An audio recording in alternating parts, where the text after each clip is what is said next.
Morning everyone, can I welcome you all to today's meeting of the Public Petitions Committee, and as always can remind everyone to switch off any mobile phones or electronic devices because they interfere with our sound systems. First of all, could I register apologies from Jackson Carlow and apologies for lateness from Chick Brodie, who I think has been caught up in traffic in the M8. Agenda item 1 is decision taking business in private. The first item of business seeks the committee's agreement to take agenda item 5 in private. Is the committee agreed? Agreed. Thank you. Agenda item 2, tackling child sexual exploitation in Scotland. The next item is evidence as part of our inquiry into tackling child sexual exploitation in Scotland, and as agreed we'll take evidence today in 2 panels.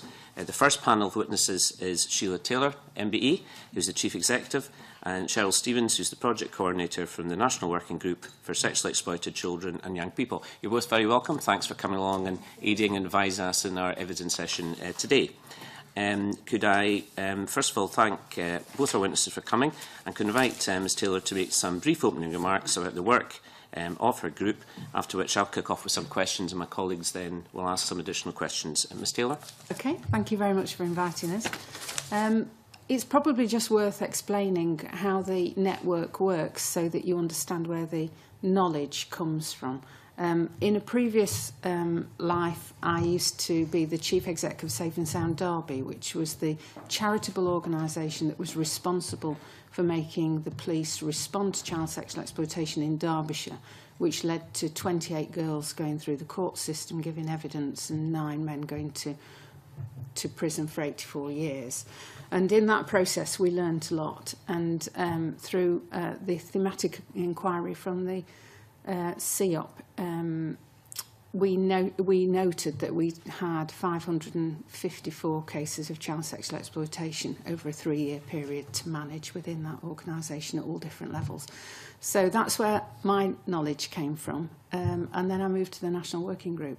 And the National Working Group is a network of professionals, so over 260 organisations, and that could be complete children's safeguarding boards, a whole police force, people like the Bernardos and national organisations. So that network has then become a massive network of professionals who only deal with child sexual exploitation. So our job there is to network people together in order to help them to get through the complexities of child sexual exploitation. And because it covers a wide brief, so we've got young people from all sorts of different backgrounds, but also experiencing all types of child sexual exploitation, then we try and help people to couple up with somebody else who's dealt with something along the same lines so that they can learn from their successes and errors. We do this through forums, so we've got a range of forums that cover boys and young men, serious case reviews, police work, strategic leads, those who manage caseloads, research practitioners, parents, health, and a whole range of things that look at specific individuals' issues within child sexual exploitation. And our job is to try and pull all of that together. Our website has over 507 resources that you can download to help you manage child sexual exploitation. One of those will shortly be a 90-minute online training programme, which has been put together by the team of specialists that we have. And that's worth just giving you a brief on, because the team of specialists, we have somebody who's got an enforcement background. His specialism is trafficking, and of course the children and young people sexually exploited are more, their symptoms, whether they're trafficked or not, their experiences and their symptoms are more akin to traffic victims than they are to a lot of other things. And then we have somebody who comes from a health background, who's been a designated nurse for over 10 years, who has a history in mental health therapy, and he has a huge knowledge in child sexual exploitation, so he brings that health arena forward. And then we have somebody in our team with a child protection background and a safeguarding background, strategic background, in order to help that. And then we also have somebody who helps us to bring the young people's voice through that, about what they need and how they have experienced agencies working with them at different times. So that's a very brief sketch of our network, but it covers more than 1,600 professionals who are working in the field of child sexual exploitation. Thank you very much for that outline. I have just a couple of questions, perhaps a straightforward one, just to set the context for us, obviously with a Scottish perspective. So I understand that your organisation's got a UK-wide remit. What links do you have or aspire to have with Scotland that might assist us in our work, in our inquiry? We've got some projects in Scotland. You might be better able to answer who is in Scotland, haven't we? Yes. Yeah. Yes, we currently have the Quarriers What If project. We have the Wilderness project. Bernardo's are members as well. Bernardo's Scotland. Aberdeen. Yeah, which is green. Oh, the Green Light, Arborough Trust, is it? The Arborough Trust.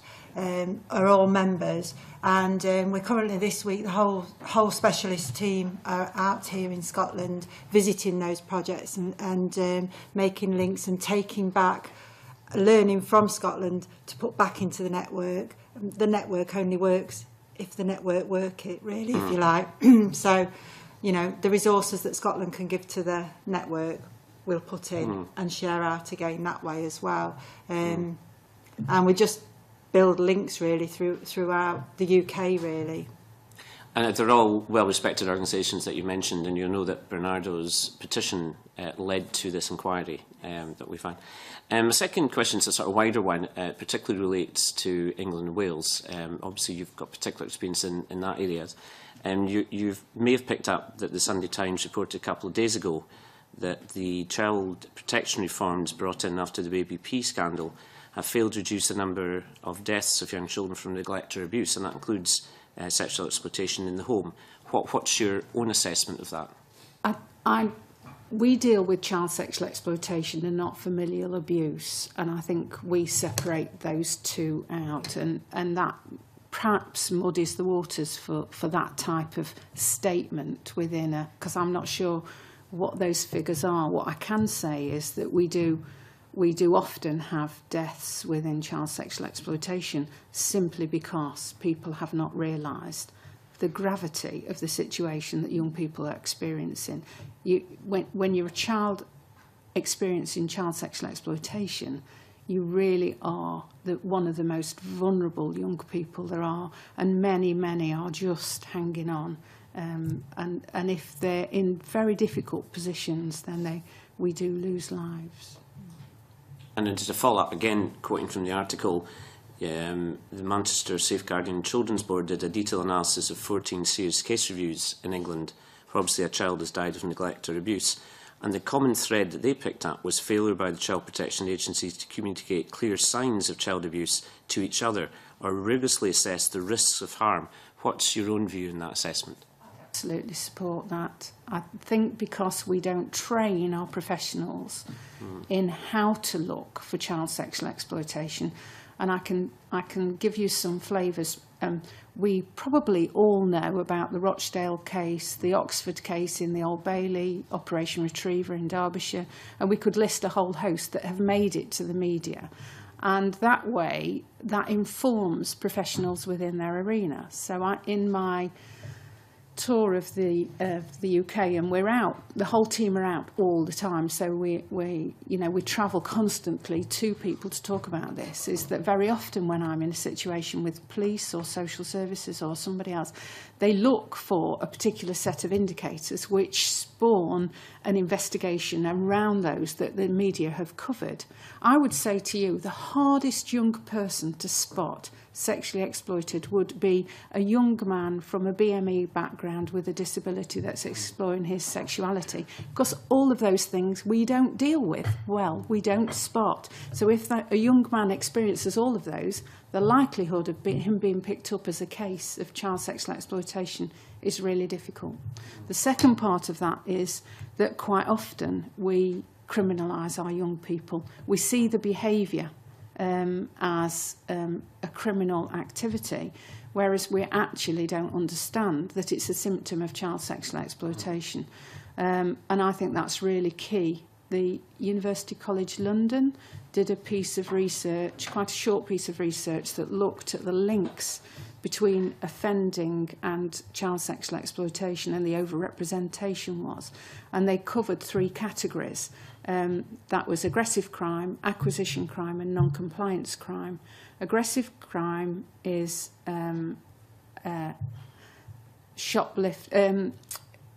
assault and those types of things. So when people get into difficult situations, they might become quite aggressive. They might be aggressive with people in a care home where they've received a text message that says they have to leave and go somewhere or other, and the consequences are so great that it's actually easier to go than it is to let somebody restrain you. So you end up with assaults and that type of thing.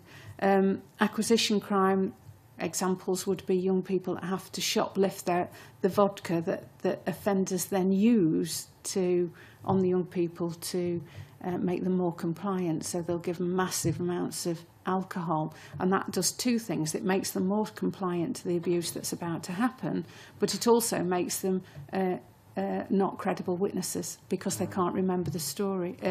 They can't get it straight and we are seeing fatal levels of alcohol given to children.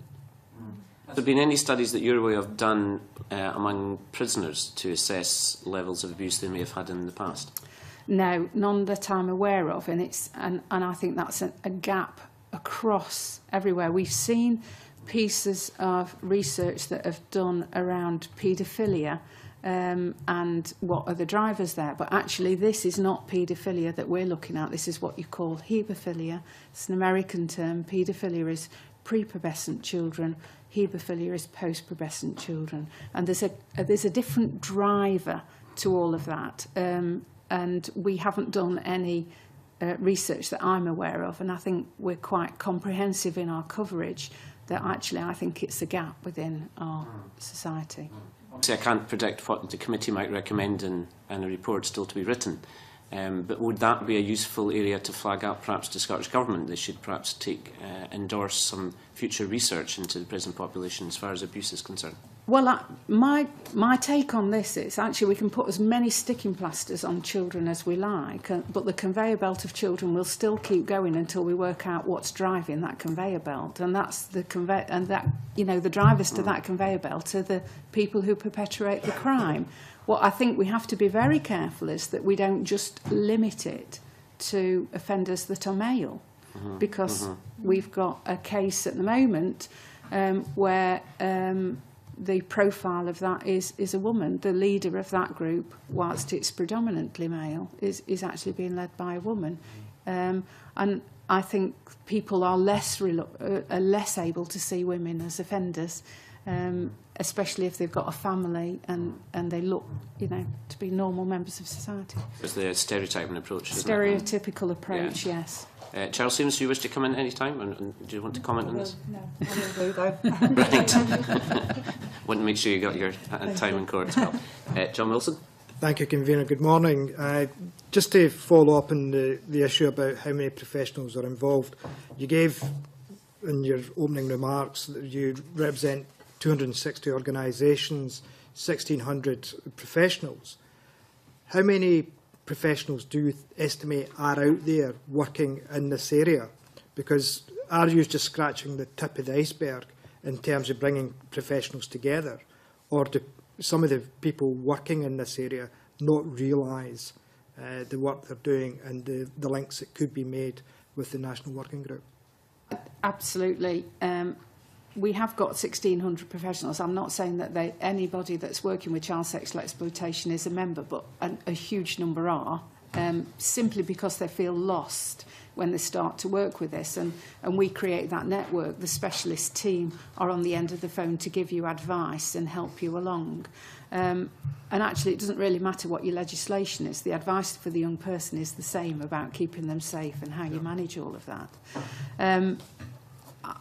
I sit on the inquiry for the Office of the Children's Commission Gang and Group Inquiry, and we've been round and done different site visits, but actually through that we recognise that there are a huge number of safeguarding children's boards within England that still turn around and say there is no child sexual exploitation in this town or city, and that is just not true. And I think if you look for a specific child sexual exploitation format, then that will be when you think that you haven't got it, because it'll look slightly different in your town or city. So that we have not got all professionals working in the field. We certainly, the reason we're in Scotland is because we feel that we're underrepresented in Scotland in terms of how we might be able to help, and we thought that we had a long conversation about how we could inform Scottish people how we can help and how it is as accessible to them as it is to everybody else, and hence coming up for the week to talk to a range of people. One of the issues, convener, is the linkages or lack of linkages between the different agencies who are supposed to be working in child sexual exploitation. Yeah. And I think about the police, social work, education, health services. How many of those types of organisations are part of the national working group? And do you feel there is a need for closer working relationships with different organisations and agencies to get them to understand the linkages that take place and the need to work closely together? We have a wide range of professionals, practitioners, frontline practitioners, researchers, policymakers, and they come from health, education, social care, charities, charitable projects. So we link in, I would think, to every kind of agency that we can. Some are more represented than others. And part of the way that the network works is that we hold forums, we share information. So that information isn't just shared from health to health. The health forum then shares out its learning, its challenges, amongst all the other forums as well. So health will then share problems, challenges, learning, effective working practices with the Boys and Young Men's Forum, who will share it with the LSCB Strategic Leads Forum. So in terms of understanding each kind of area, we assist in helping each area understand the problems, and also help each area understand the constraints that each particular organisation may have. So health will have a remit to work with this, but the police may not understand health's remit and be asking health, things that are beyond their remit. Health will be asking the police things that are beyond theirs. So we help kind of show each other what the remits are and how everybody can kind of share information. One of the biggest problems, one of the biggest questions that we have throughout the network is around sharing information and how that can be done effectively, and not only in terms of kind of like official, so information that needs to be shared to the police and social care, but also information that needs to be shared around each other agency. And we have a very good network of an agency being able to ask us something. We send that information out. We kind of like sterilise it so that there's no information, no sensitive information in it. Send it out across the network, and then listen to what the network are saying in response to that, and feed it back into whoever asked the question. So that sharing of information is very, very successful, and I think it's what makes us very unique and successful as a network organisation. I think it's also useful to just have an example in another way. The Health Forum recognised that there's an underrepresentation of health movement and ability to identify and put the right therapeutic interventions in for young people that are experiencing child sexual exploitation. So we worked with the Health Forum and a retired GP to create a grassroots survey of practitioners in the field that talk about the barriers and the successes that they feel they have working in this field, in a report called If You Shine a Light, You'll Probably Find It. And that's very clear about what those young people are experiencing. And that report we've got on the front page of our website, so that whoever you are, you can download that to look at what the health issues are that affect children and young people. Just to welcome all the information that's been provided this morning. The issue and the work the website does and the links with the network and through the network. Could you advise the committee, this specialist team they have, how many are there of you working in this team? And secondly, how is the team funded? Right. When I started this in 2011, there was just myself and a 7-hour worker that managed the network. We're now a team of 7.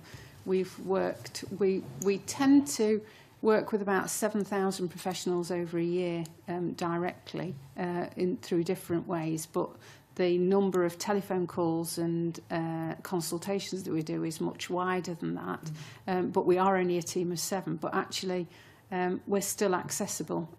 I don't know how we manage it, but we do seem to be able to answer most people's queries and network them with somebody else, because that's the point of this, is that we're not looking for all of the answers. What we're looking for is understanding what everybody else is doing, so that if a police officer is doing an investigation around a particular pattern of child sexual exploitation, is that we'll know somebody else that's done something very similar, and we'll put those 2 investigating officers together. If there's a case that's very difficult through health or child protection that's very difficult, we'll match them with somebody else so that they can professionally share that knowledge and confidence in how it manages.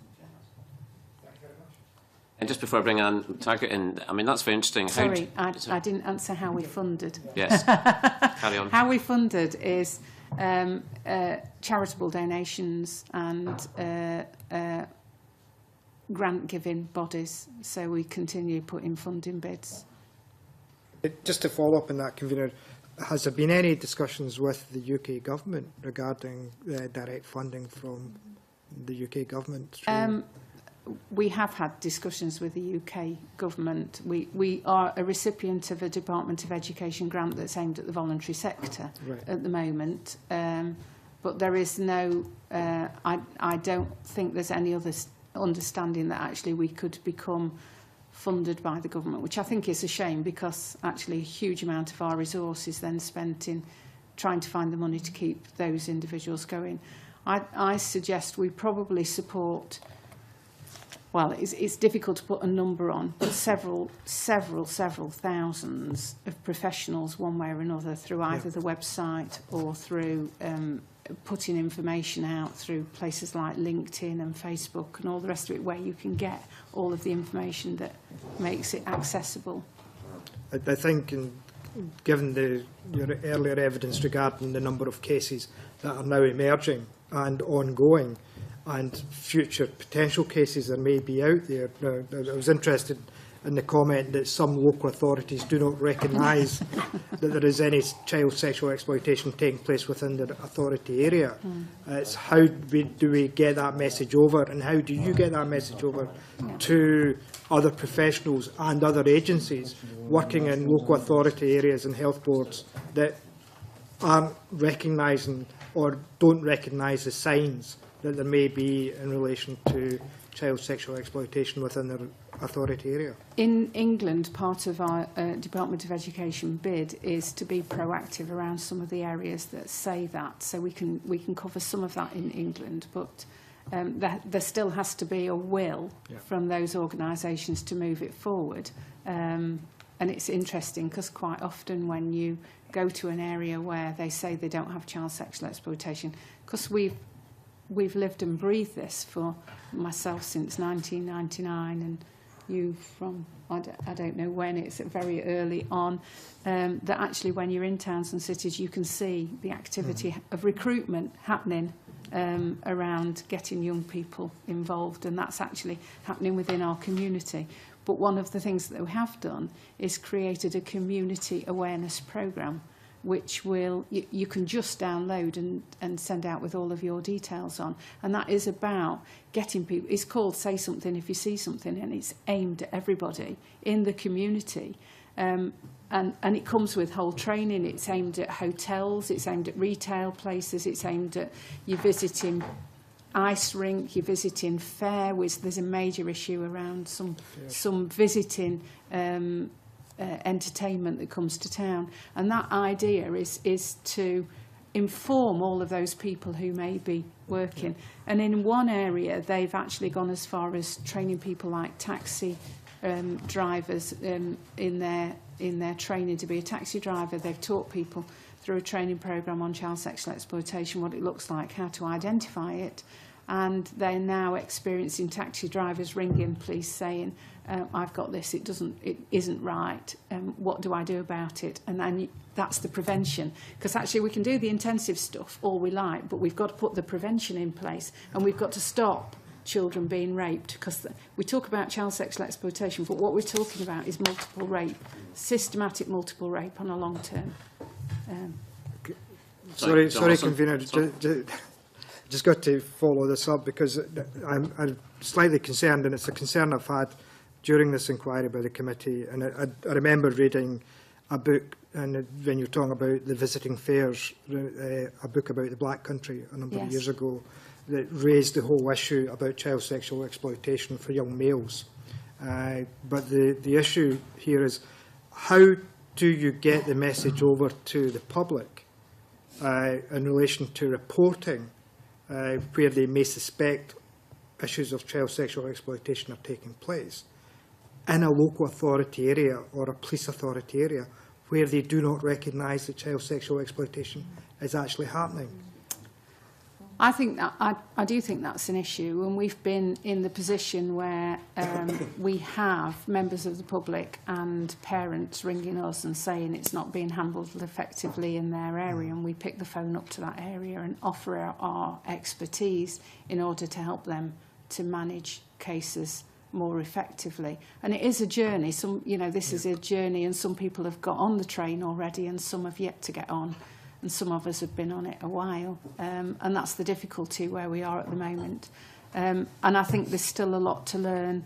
There's a lot to learn around our BME communities, young people from black and ethnic minority communities, because they find it incredibly difficult to forward. They've got added complexities in coming forward, and that makes it, they've got added threats to them. And that makes it very difficult for them to come forward and disclose. And we don't create the right environment for them to be able to do that. And there's some very interesting work done by the British Asian Women's Network, who've done a report on victims from their community, the Asian community, and the difficulties, the barriers that they have in coming forward. Thank you. Yeah. I'm just going to ask some points about how you publicise your work. Obviously, you've mentioned your websites, your Facebook and Twitter and so on, but how do people know how to get to that? I mean, do you have any other way of publicising your work, both obviously to the agencies who are in the third sector within England? Do you cover Wales as well? Yes, and Northern Ireland. And Northern Ireland. Yeah. And the other, obviously, more difficult issue is how do you advertise the good work you're doing to victims of exploitation as well? We don't work directly with victims, and I think we need to be clear about that. We're there to support professionals to do their job. I would hope that in a few years the network is not needed, that professionals have mainstreamed this work. They understand what they're looking for and they're able to manage it. So we should have no more than a 5-year strategy behind us. I feel it may be considerably longer than that. So I think that upskilling people is the thing. So we are not directly working with young people, other than through the youth participation, to hear their voice about what they need. It's also important to hear what parents need, because not all parents are involved in this, and many are the best protectors and the best providers, and so you need to hear their voice and what they need to support them, because we should be strengthening that family unit so the child is better protected under that. How we do it is it's really word of mouth. It is really word of mouth that gets us out there. We run on an absolute shoestring, but we seem to manage quite well. I want people to join us because they want to join the network. I don't want people to feed off the network. I want people to feed off the network, but feed the network as well, because that's the way it works. The larger the network, then the more information that we have there. And I understand the point you make about not working directly with victims. I've got a particular interest in victims. Yes. And within Scotland, I've been quite keen to develop the English model of Victims Commissioner. And Yes. as part of that, I met the previous Victims Commissioner for England and Wales and the previous Victims Champion for England and Wales. So it's been very interesting the work that they've done directly in the Ministry of Justice. Have you had any direct involvement with the Victims Commissioner? I've had more involvement with the Victims Commissioner in Northern Ireland than I have over here at the moment. We tend to respond mostly to the professionals, although we do get called on by the Home Office and the central government in order to help them develop their strategies. I think having somebody to answer to this and look at this properly is really, really important, because it's so big, it's so complex, and it involves so many children that it's so underrepresented that actually, unless you give it proper focus, then you're not going to pick all of those children up. And when we don't pick those children up and we allow them to go back into our society untreated, unsupported, these are young people that will grow up to be adults with a warped sense of what is a healthy relationship. And so you're just perpetuating all of these things. So it's really important. One of the things that I think is absolutely important, and we really haven't got it yet, is the therapeutic intervention that we need to do. We talk about investigation, disruption, prosecution, and managing like that. We talk about child protection in terms of making the child safe at the time and how we best protect. But then we stop. What are we doing? Because who's going to help these children to recover the most they can? I came across a case where, one young person had been raped by 43 men in one night. And how do you repair from that if somebody doesn't put that right therapeutic in place? But we've got to understand it better as well. Part of our work is working with overseas countries that have grown in a different way to ourselves, and we did some work with Holland, who've got quite a nice therapeutic intervention, and we're going back to Holland to look at that in November again and the next stages. But there are things out there in the wider world that we also try and network with to bring what they're doing in different countries in. We're holding a conference in March next year. We only have 2 speakers. One is a lady who manages projects in Uganda, so that's that NGO, non-governmental organisation, voluntary worker, which is largely who's managing these children at the moment on a day-to-day basis. And the other is Research to Action project in the USA around the therapeutic needs of children. The rest of that, and this is back to the network, is tailor-made.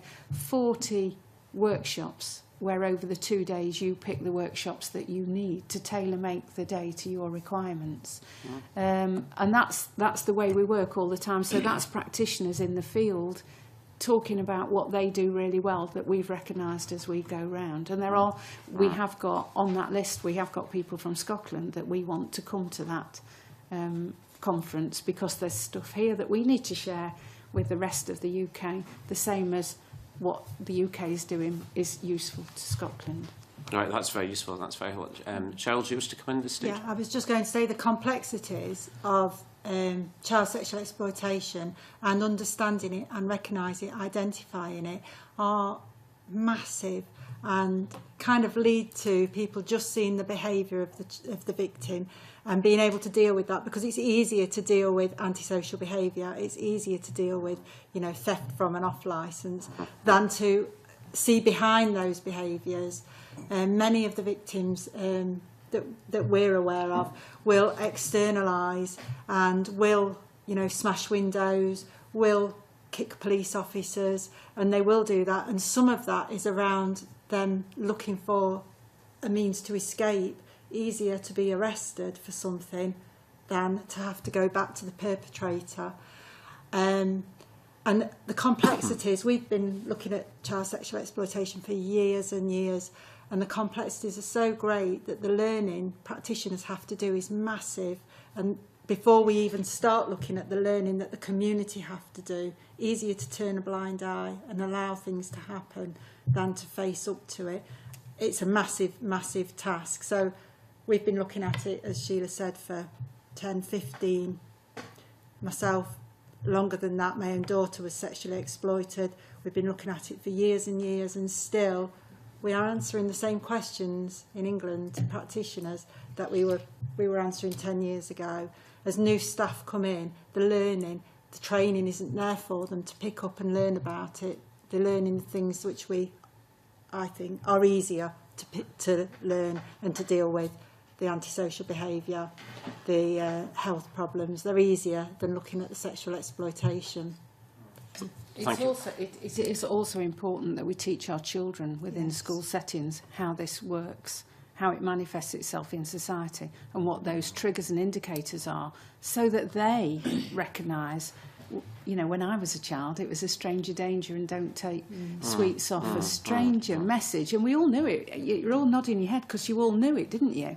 But actually we don't do that now. And we don't teach young people well about healthy sexual relationships. In a piece of research done by, I think it's Plymouth University, but I could be corrected, where they looked at where young people exploring their sexuality learnt about that type of relationship, and because there is no education, it's not incorporated in sexual health education within schools or in any other setting. They were visiting porn sites to see what it is they do and how it works. Now you've already got, if that's your education, then you've got a distorted view of what a healthy gay relationship or is. You know, we need to teach our children how to manage this. And I mean, that gap that you mentioned clearly is as applicable to Scotland as it is to England, Wales Absolutely. and Northern Ireland. Absolutely. So it's certainly something for the committee to think about in future reports. We have tried to address that. We've just worked with an IT organisation, and downloadable off our website is a thing called Cody's Choices, which is aimed at schools, settings, people working with small groups of young people and would work with an individual, which actually takes you to a hotel, a flat, a shopping centre, a park, a bus station, how it works in those settings, what sexting is, what are the implications, the impact around sexting, and all of those types of things, what the profile of offender looks like. There's a whole host of photographs, and the children have to guess whether they're an offender or not. And of course, there's all sorts of people there that look like offenders who aren't, and those that don't look like they're offender that are. And it's about getting people, young people, to assess why somebody might want to be their friend, or to offer them gifts or all the rest of it. And it's Thank you very much. I need to bring a couple of other members. Anna Taggart. So busy there, listening to all that. That is super. Thank you and welcome to the Scottish Parliament, and thank you for all your information. I'll try and keep my questions short. There's loads of questions that I'm dying to ask you, but hopefully I'll get your cards at the end and be able to ask you loads later after the meeting. Convener, you'll be glad to hear that I'm just going to focus on kind of two particular points. One that you had mentioned earlier, and it was about the strong therapeutic support for young people who have been exploited. Now, you mentioned what had happened in Holland, and also you've mentioned some of the research that's in the USA. Is there anything that you think that would be relevant for Scotland to learn, and how we can do that best? Any examples of good practice? I think it's difficult to say that there are examples of good practice at the moment. What we have got are a number of residential units that are looking at how they support young people. Interestingly, they're all developing in a slightly different way. When we talk about children in care, we have to be really careful. We see a range of professionals who say they have CSE specialist home, when in actual fact what they really mean is they have had CSE victims in their home before, and that there's not actually a therapeutic intervention in there. It's just that they've experienced child sexual exploitation, so they know what to expect. We've got other people who are developing some sort of therapeutic programme, some of which we're helping enormously.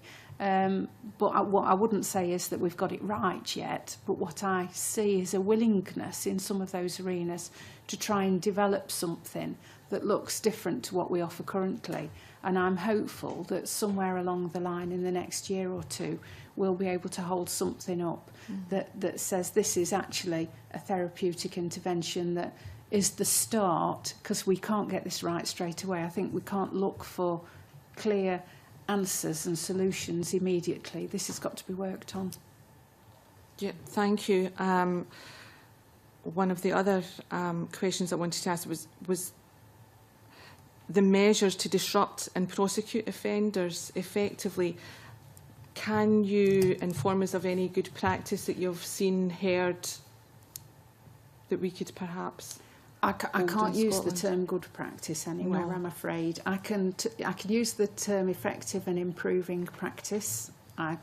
We still have children, young people sexually exploited and being raped, so we've not got it right yet. So good practice for me is so... we have got examples. We've got really good examples of disruption and investigation. So Staffordshire Police have got a really, really good method of scoping and tasking their own police force on dealing with and disrupting child sexual exploitation. I particularly like that. Lancashire Police have got a very, very good strategic delivery of multi-agency teams about how they manage sexual exploitation across the whole of their area.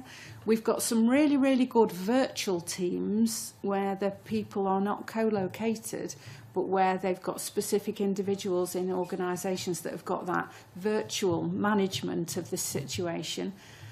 I always think it's really important that you've got a voluntary sector organisation in there supporting those young people.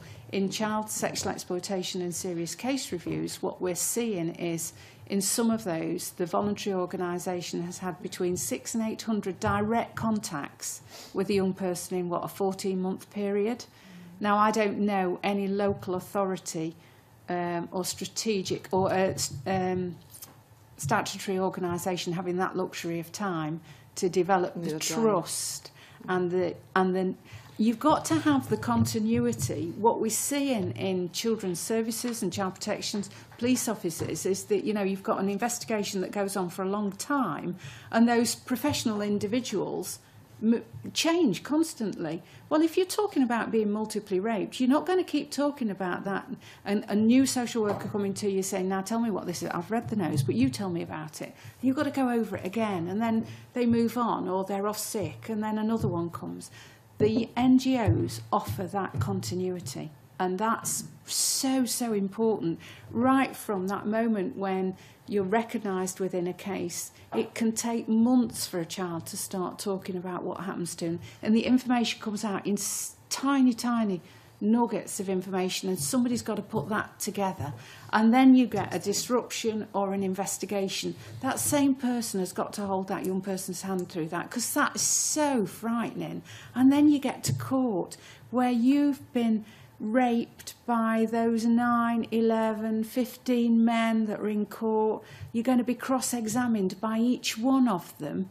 So we've got young people that are in court, that have been in court for 8, 15 days, being cross-examined by men who come across as authoritative, dominating, aggressive, controlling, and that's exactly who you've been raped by. Then how do you get through that unless you've got somebody really behind you? The use of ISFAs, I don't know if you have ISFAs in Scotland, independent sexual violence advisors. They're a really, really interesting way of managing young people going through the court process. And I think that is worth looking at, how those are working in England. They're quite new in England. I think it's about 4 years or so. But that role is really interesting. That person knows how the court process works. They know all of that. And they support that person, that young person, all the way through. But don't forget to support the family while they're doing that, because they've got to pick the pieces up afterwards. Ultimately, thank you, and I share your concern. Yeah, thank you for that. I'll bring in Chick Brodie and then Angus MacDonald. Firstly, can I apologise for being late? I did have the opportunity while driving or stationary on the M8 to listen to the case in Manchester yesterday, which was rather... Is that Operation Windermere? Yes. The Stockport one, yes. We have a cause and effect situation. The effect is desperate, and we understand that. But you mentioned earlier about assessment of those that perpetrate the crime.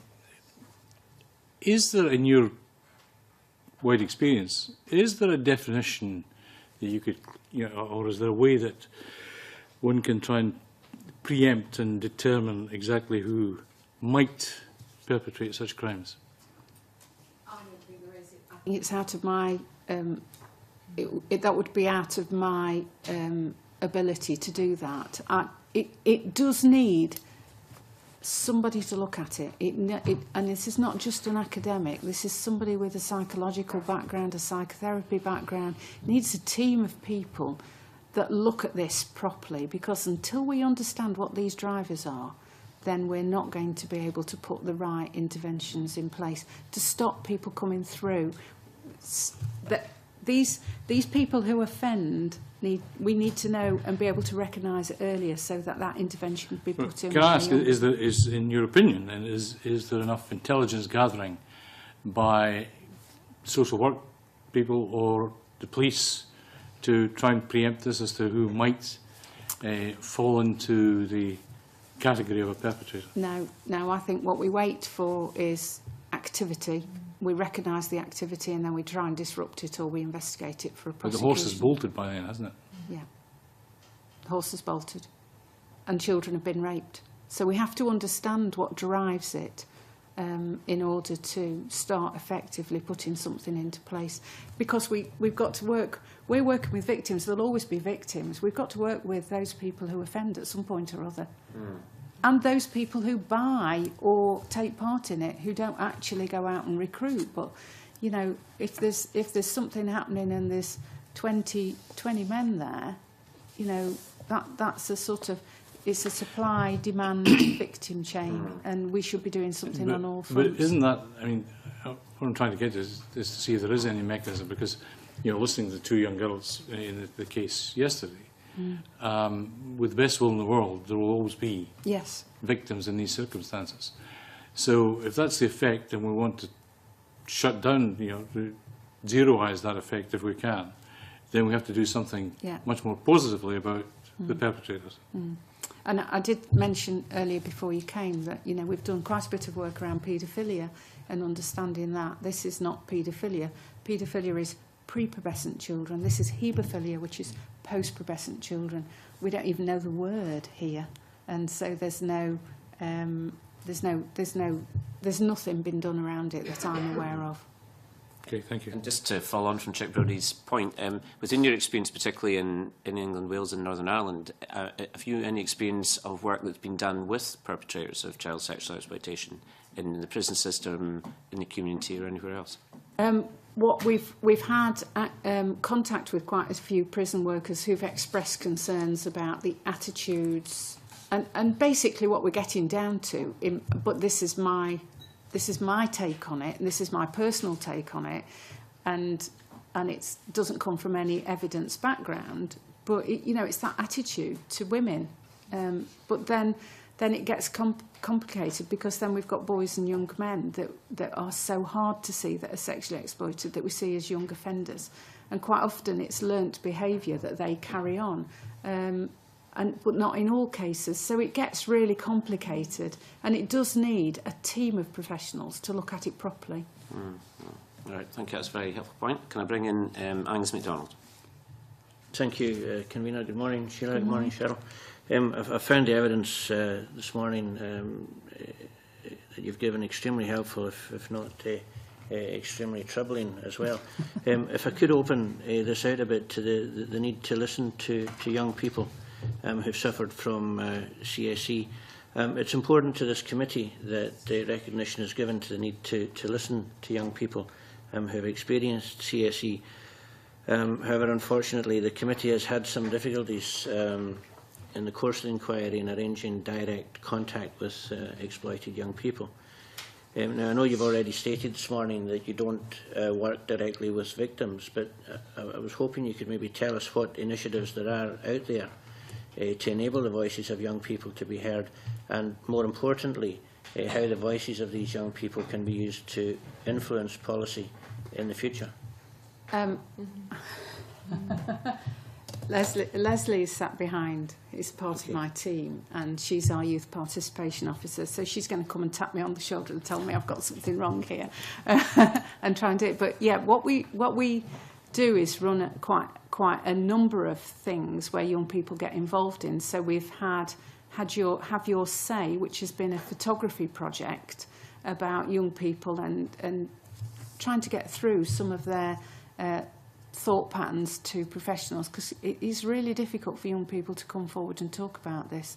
I don't think I could sit here and talk to you if I'd been multiply raped over a number of times. So if I was 12 or 13, then that's, you know, it's further complicated again, isn't it?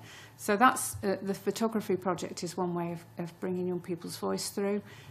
We have the Association of Young Persons Health. They've looked at peer-on-peer mentoring with young people, and that has got a health aspect, and that's the young person's voice coming through for the health side of things. She's bless her, she's passed me a note so to help me out here.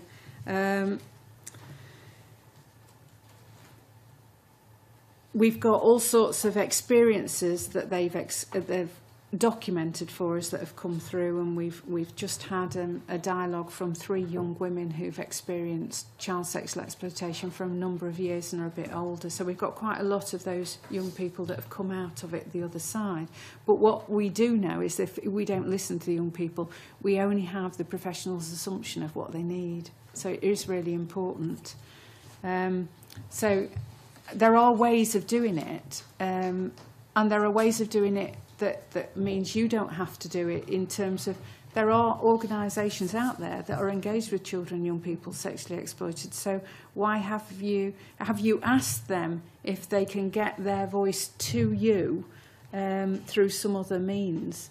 Actually, you know, when the Crown Prosecution Service ran their consultation programme on the new way that Crown Prosecution Service was going to manage child sexual exploitation in England, a group of young people responded to that consultation to say how it didn't fit with them. And so did a group of parents. So there's mechanisms. What you won't get is somebody to sit here and talk to you, because that's too great. But there are other ways of doing it. More than happy to talk to you about how we can help to facilitate some of that with some of the organisations in this area.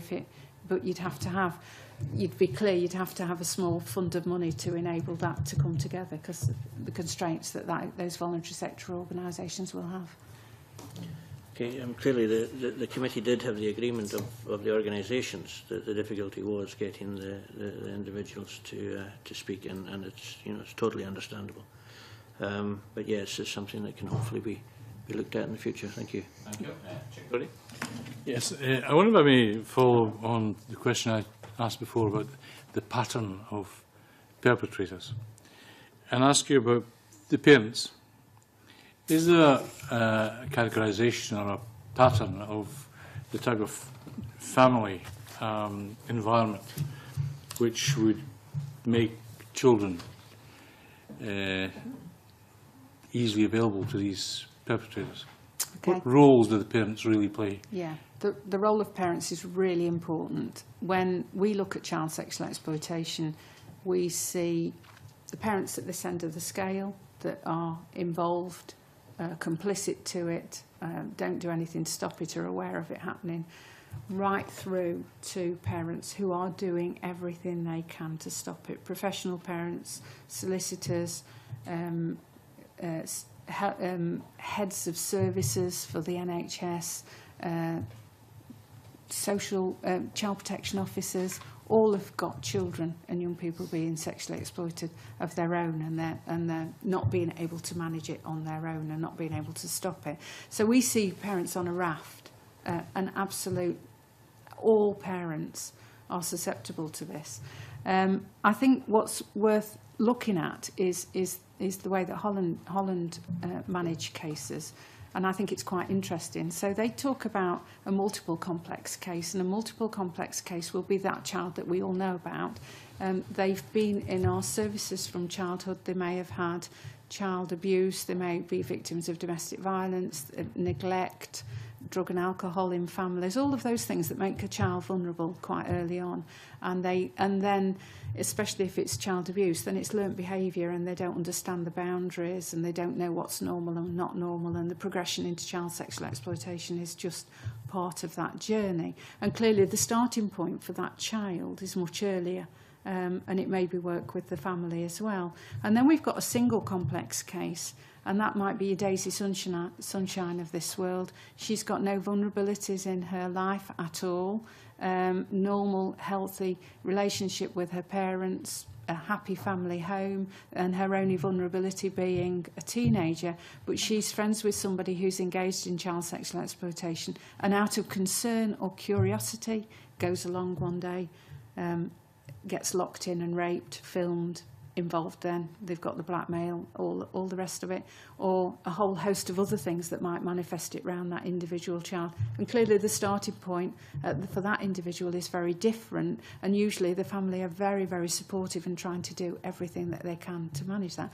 And then we've got the other side of that, which is what Holland call cultural complexities, and in Holland they just look at forced marriage and child sexual exploitation and the links between forced marriages and child sexual exploitation. I would expand that cultural difference to look at LGBT difficulties, young people from black and minority ethnic backgrounds, people associated with gangs, a whole host of things where actually it's the culture that they're in that influences, and the starting point for that child is different to the starting point for Daisy Sunshine, who's not had anything in her life, to that young person that's been involved in services since early on. So there is no common thread, or are no common threads? No common threads. No common threads. What, after the event, I mean, what sort of conversations will be held with parents? I mean,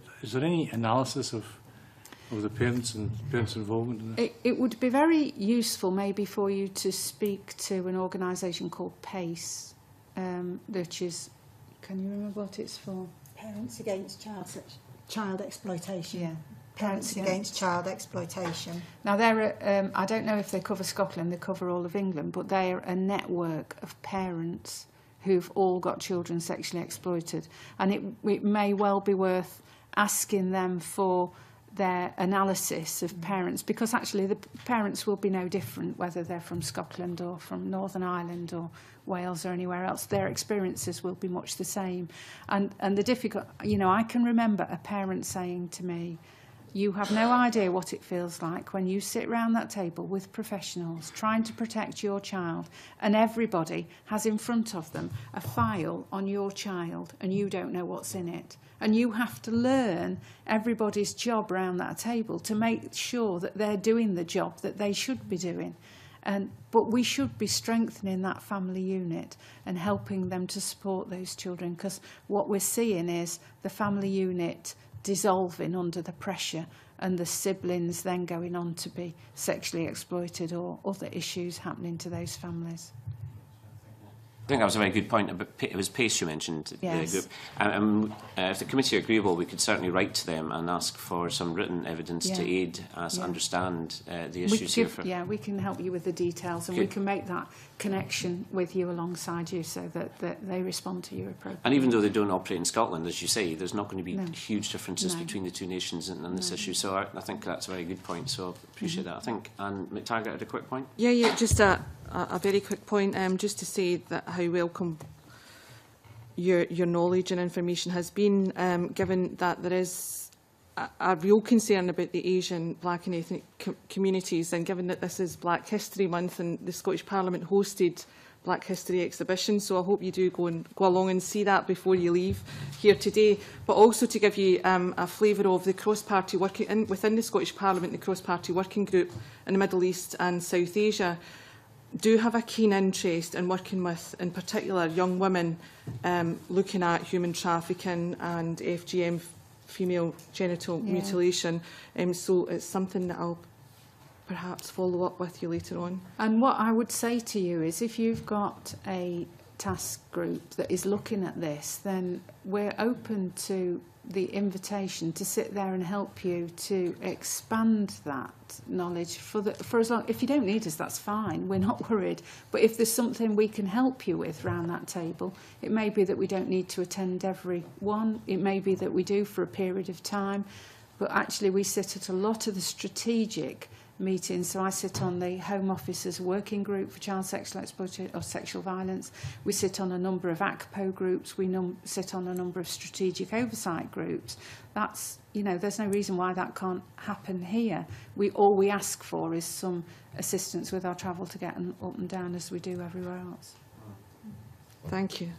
Thank you. I think Chick Brody's got another quick point. Just coming back to, and I'm not laying the victims aside, we've talked about the perpetrators, we've talked about the parents. What's the attitude of the police and the social work people in terms of cases that come up, like this, that come up in general terms? I mean, I can't, not specific, but in general, is it, you know, all embracing, heavy involvement, or what is the approach? If I'm doing a broad brushstroke, so Yeah, there are cases where this is not right. I see police taking the lead. I see the police are more active and proactive around this area of work across the UK, almost everywhere I go. And that's usually because they've heard of the big stories around and about, and they understand that there hasn't been a good response to previous allegations, and they're exploring that. And then what we see is that Children's Child Protection Services are playing catch-up a bit because they may not be aware that that's happened within their organisation, the policing organisation, and suddenly they've found something in investigation simply because of the nature of this cannot last and run for long, because you're talking about young people being raped. So there's got to be a disruption or an arrest quite quickly, because you've got young people in a rape situation.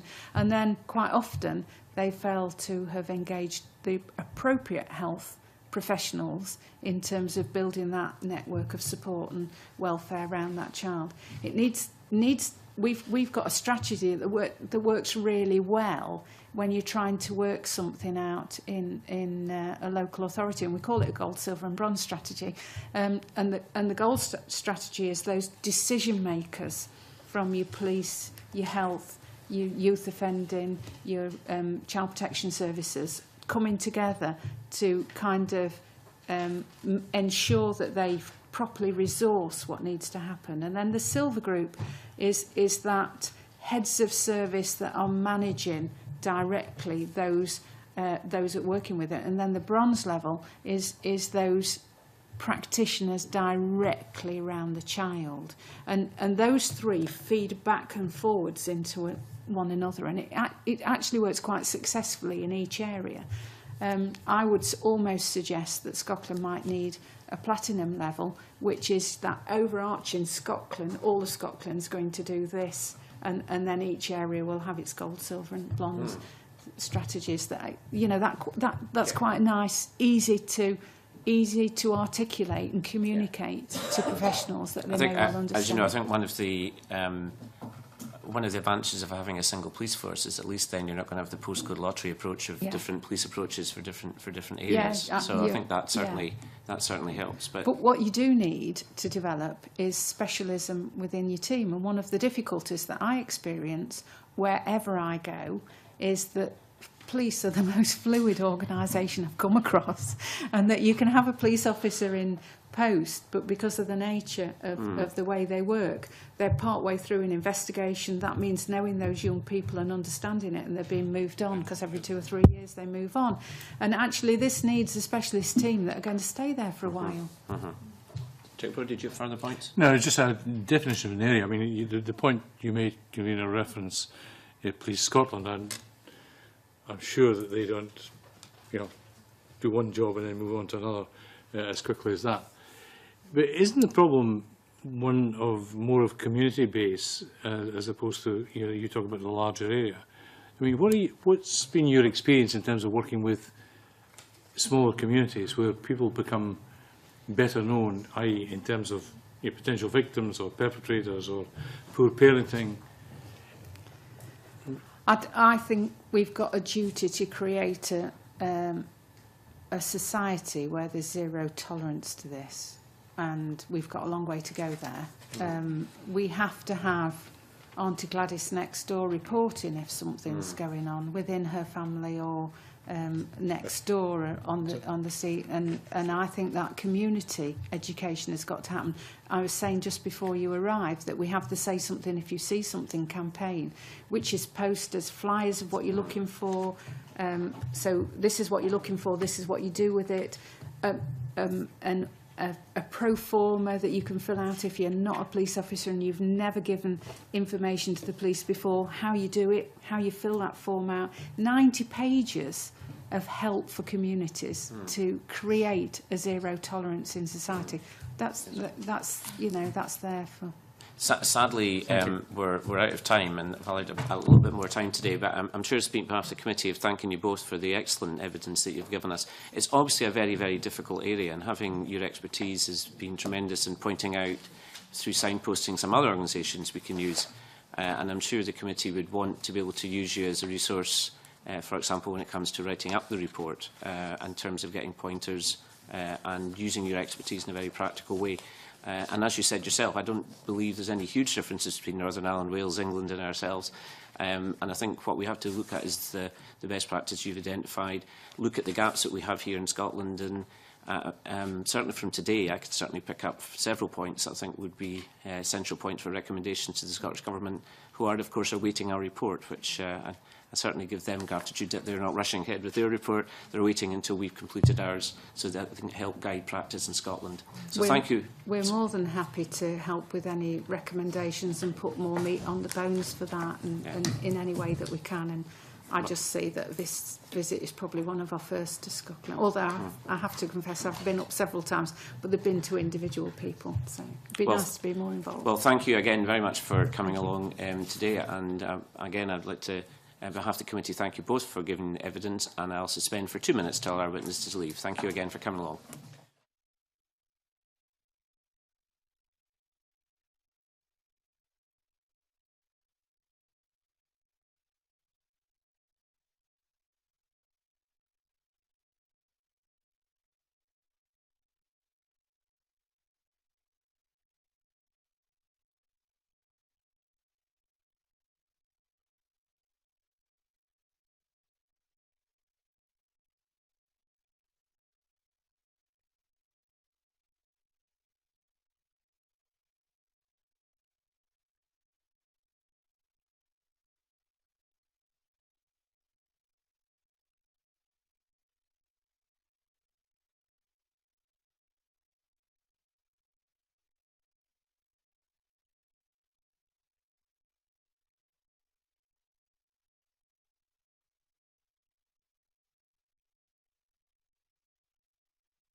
hear from Professor Kirstine Stocker, who's Professor of Disability Studies at University of Strathclyde. Thank you, Professor Stocker, for coming along, and appreciate you being able to come a bit earlier and hear our earlier session, which hopefully was very useful to you. Professor Stocker is a member of the Scottish Ministerial Working Group on Child Protection and Disability.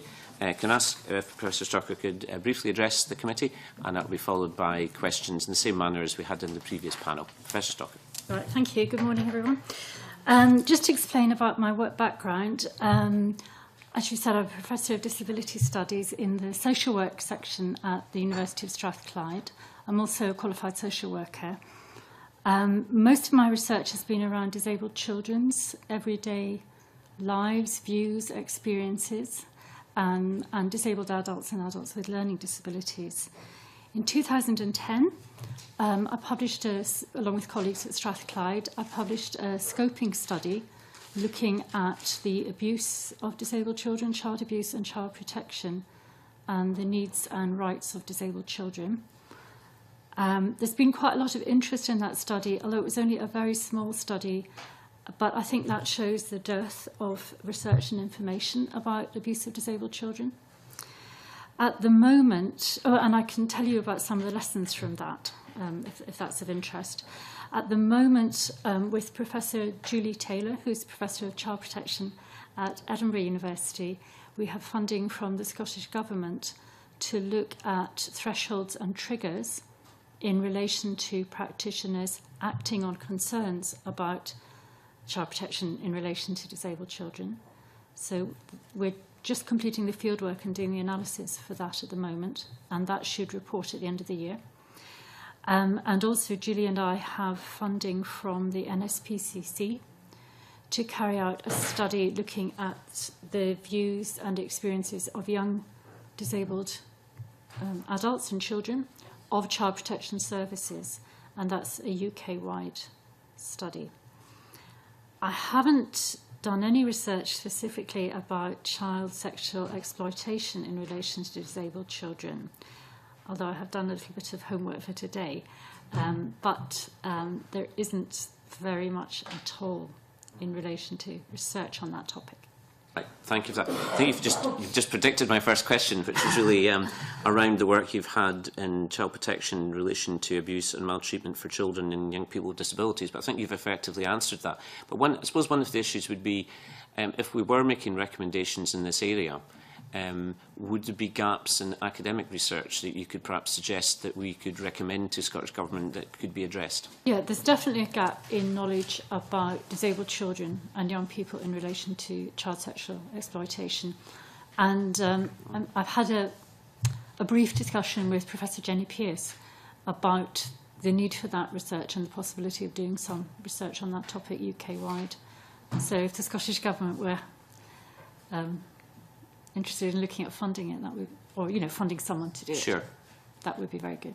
Right, well that's very useful to get suggestions from you about future research, because obviously that's part of our job as well, to make recommendations to government. So I appreciate your points on that. John Wilson? Thank you, Convener. Good morning, Professor Stocker. Just to expand, I know that you've indicated that you haven't specifically focused on child sexual exploitation, but you have focused on sexual exploitation of disabled groups. And disability, for me, covers a wide range of different conditions. And what I would like to know, and if you have done any research and do you have any findings on whether or not there are particular disabled groups that are more vulnerable than others. Yes. Well, perhaps the first point to make, just before I answer that specific point, is that disabled children generally are at greater risk of abuse than non-disabled children. There was a meta-analysis published in The Lancet last year that showed a meta-analysis of 17 studies looking at a total of over 18,000 children, and it concluded that the prevalence rate of abuse of disabled children was 3 to 4 times higher than that of non-disabled children. But other research, well, in fact, including that research, but other research as well, has indicated that certain groups are at even higher risk. So, for example, a study by Sullivan and Knutson published in the year 2000, which was a very big study carried out in Nebraska that looked at the records of over 50,000 disabled and non-disabled children, concluded that children with behavioural disorders are 5.5 times higher risk of abuse than non-disabled children, 5.5 times, and that children with learning disabilities were 4 times the risk of abuse than non-disabled children. What we don't know enough about is the direction of causality. So some children, particularly with behavioural disorders and developmental delay, may have acquired those impairments as a result of having been abused. In fact, some of them definitely will have done, but we just don't know enough about the extent of that causation. That's interesting, Professor Stalker. It is really, for us, in relation to the studies that you've outlined, the work that's been done to actually identify where child sexual exploitation takes place within disabled groups. And I think you're right in terms of the crossover between behavioural difficulties, or children with expressing this behaviours that would not be seen as normal, and how those behaviours may have actually been affected by something else within the family. Do you know if there's been any studies carried out in that area to actually say, is this a condition of the treatment or the child sexual exploitation within the family, or is it something other than that? And do we know what the root cause could be? Yes, I'm not aware of studies like that. There may be some medical studies that have looked at that, because I tend not to look at medical literature, coming from a social work background. But certainly I have read a number of studies which have made the point that we don't know enough about that direction of causality. I think that's an area that does require further investigation. Given that some of your area is about the experience of people with disabilities, older individuals with disabilities, could you give an example of where you think that sexual exploitation may have been started at an early age, rather than just coming out of the investigations in later life? Do you have any examples where there may have been sexual exploitation taking place at a younger age that has just emerged because of the care that has been put in place for the individual and the individuals that may be working with them, that have actually identified that there's sexual exploitation taking place? Because the only ones that we often hear about is when someone with a disability is in a care home and a care worker is identified as being a perpetrator. And there's a couple of cases recently, high-profile cases, which have been used in the media. But could you give any examples of where you may think that particular groups of disabled individuals may be more prevalent in terms of being abused by carers or other family members? I got slightly lost there because I felt the question changed at the end. But I think your initial points were about the age of the children. Yeah. Yes. And there is evidence from that large Nebraska study by Sullivan and Knutson that the typical onset age of abuse of disabled children is younger than for non-disabled children. So typically the abuse of non-disabled children will start round about the sort of 6 to 9 early primary school age, whereas that very large-scale study found that typically the onset of abuse was preschool for disabled children. It was between the ages of 0 to 5. Now, we don't know the reasons for that, but there was quite a significant difference. There's also, this is not, you didn't ask me about this, but I think you should know, there's also a difference in relation to gender patterns in the abuse of disabled and non-disabled children. And again, it's not something that we fully understand, but there's evidence from a number of studies that boys are disproportionately represented among disabled children and young people who've been abused compared to the ratio of male and female among non-disabled young people who've been abused, if you see what I mean. and that includes for sexual abuse.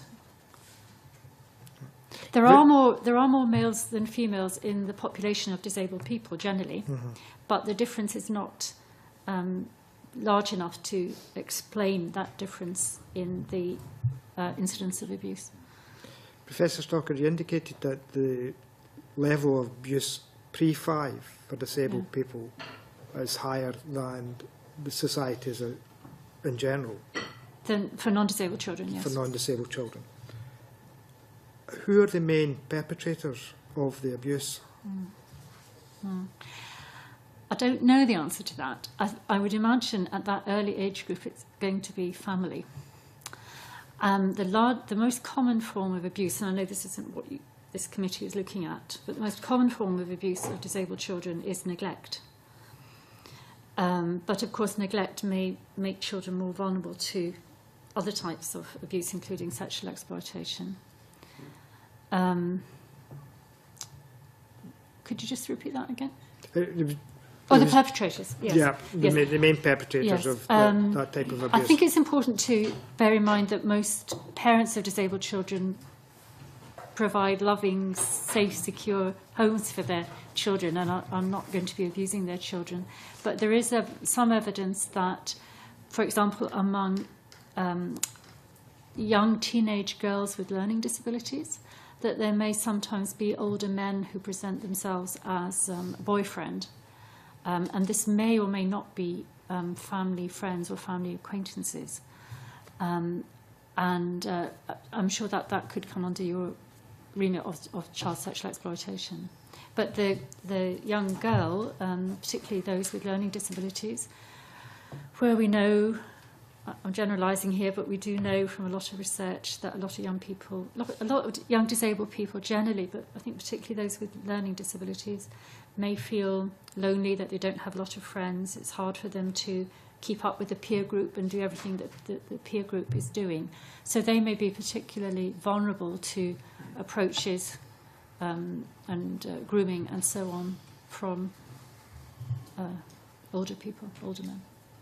Sorry, Professor Stocker, I have to go back to the issue about the abuse pre-5. Yeah. And just get for clarification in my own mind that the level of abuse is more neglect rather than sexual exploitation. The most common form of abuse of disabled children of any age group is neglect. Abuse generally, I don't know if it's specifically neglect. I think I'm speculating that at that age it may be neglect of disabled children. Typically starts at that earlier age group compared to non-disabled children. As I said, I'm just trying to given our inquiries about child sexual exploitation, just trying to make it clear in terms of the evidence that what we're hearing is that it's abuse, but not necessarily sexual exploitation. I haven't got any evidence. I haven't read anything that suggests that disabled children under 5 are subject to child sexual exploitation. I dare say some may be, but I haven't read or seen any evidence about that. Thank you, Convener. Chip Brody.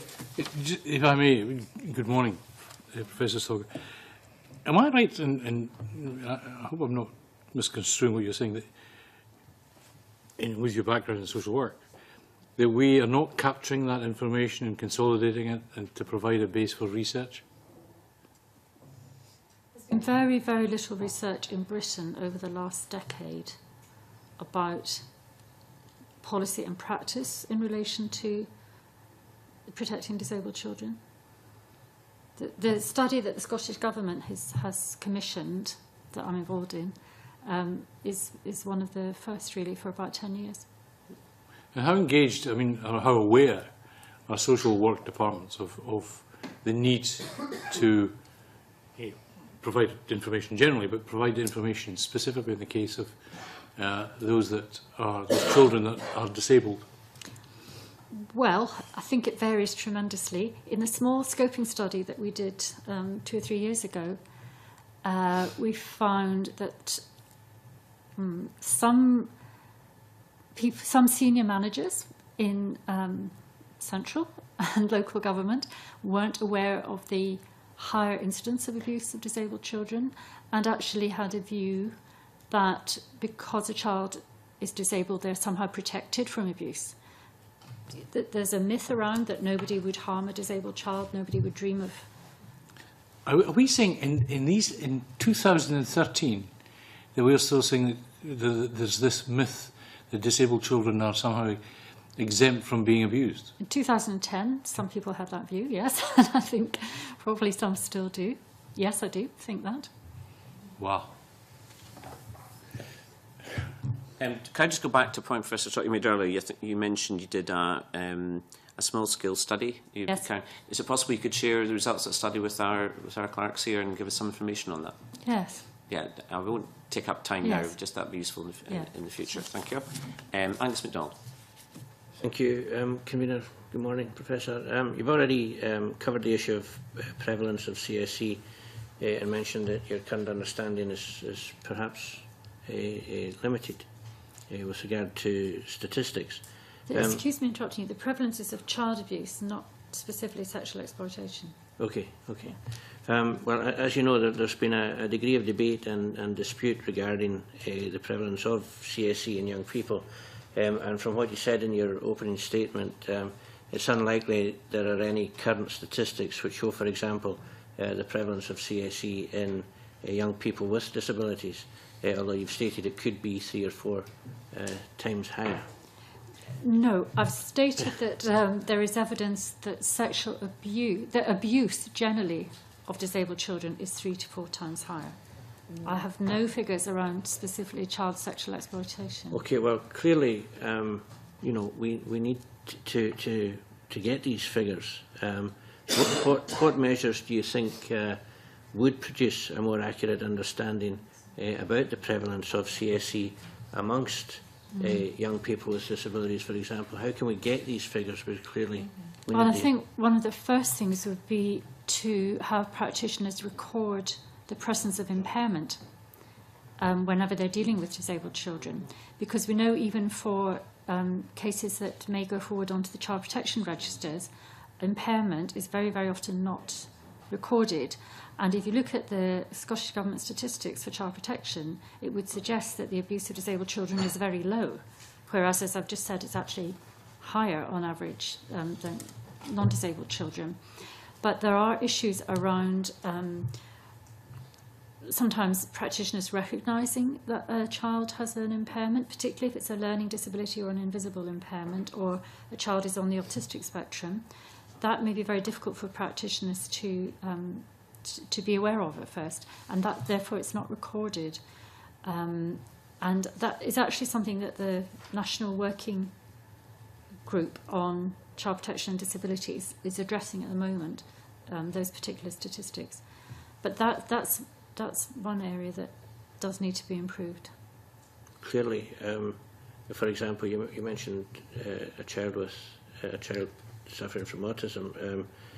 Clearly, there should be a system where if that is recognised at a later date, then that information should be added retrospectively. It should, yes, but we have discovered in the working group that it's not added retrospectively, that those particular records are completed maybe at referral, and then if it later emerges that a young person does have an impairment that wasn't originally recognised, practitioners don't think to go back and put that on the records. So those are then sent into the Scottish Government as the statistics. So, yeah. Okay, so currently the figures aren't accurate. Okay, I think, John Wilson, you had a quick follow-up question. Thank you, Convener. It's really just to go back to the issue about vulnerable individuals, particularly those on the autistic spectrum and those physically disabled. And I know that the issue, and just trying to separate out the issue of abuse versus child sexual exploitation, could I just seek clarification in relation to those vulnerable children and the issue of the child sexual exploitation, and whether or not we do have any indications or any evidence to show that those particular disabled groups are more vulnerable in relation to child sexual exploitation than others generally in society. And I'm talking about not the pre-5s, I'm talking about those who are older Yes. in years. Yes. Yes. And to tie it in with our wider inquiry in relation to child sexual exploitation in general in society. I don't know if what we have really amounts to rigorous evidence, but I have looked at a number of reports that have been published in the last few years around child sexual exploitation to see if disabled children were mentioned. We did have one example in our scoping study of a young girl with mild learning disabilities, who was sexually abused in her house, in a family home for a number of days by friends of her father. That case was dropped, although it was reported actually through an aunt to the police. The case was dropped because the child was not seen as going to be a reliable witness, and that's a big issue, I think, for disabled children and young people in these cases. I know a lot of cases don't go forward to court anyway, but particularly where there's a disabled child, I think that's a problem. The child in that case was able to name the first name of one of the perpetrators, but didn't know the name of the other, and that was seen as no evidence. There was also a recent case in the press that you probably have seen of a young deaf-mute woman who was trafficked into the country at the age of 10, and she had to work as a sort of slave, doing labour and stuff for a couple, an older couple, but she was also continually raped by the man. That's just been in court recently. So she was deaf-mute. A couple of cases that I've read about of children, disabled teenagers or girls who contacted Childline separately, separate cases, and those were cases where the young people again had learning disabilities, and they've been subject to internet grooming and asked to send explicit pictures over the internet. And one of them had told Childline that, this man had told me that I was beautiful, and nobody had ever told me that I was beautiful before. And another one had said, we'll love you if you send us these photos. So young people who maybe have quite low self-esteem as a result or associated with their difficulties. And also your previous witnesses referred to the Muslim Women's Network report, which has just been published, which is called Unheard Voices. And it's about the sexual exploitation of Asian girls and women. And they had 35 cases, which included 3 disabled young women, 2 of whom had learning disabilities. Yesterday, I was talking to a colleague from a voluntary organisation who told me that they have a case currently of a young man whom they are fairly certain is on the autistic spectrum but hasn't had a diagnosis. And he was found to have downloaded 5,000 indecent images of children, and he's about 13 or 14 years old himself. And apparently the police were quite taken aback at the scale and level of, his activity. So I know these are just isolated examples, but they do tend to centre around young people with learning disabilities and young people on the autistic spectrum. And it may be that, as I said before, the first group are more prone to being groomed, or perhaps more impressionable, maybe looking for friendship, and so on. And the latter group, young people on the autistic spectrum, and again, I know I'm generalising, but some of these young people may be very good with IT and, software and computers and all the rest of it. They may not understand maybe some of the norms about social relationships. And some of them can be very, I feel I'm stereotyping here, but can be very persistent and go into things in a lot of detail and get a bit obsessive. So if they latch onto this particular type of activity, they may go, really go into it in a big way. I understand that individuals with OCD may actually get involved more in research, and particularly given the access to the internet, and they may be able to get more information or download more material through the internet. Yes. The issue is, though, in terms of, you've made generalisations about how vulnerable young people, particularly disabled vulnerable young people can be effectively lured into a situation that not of their making.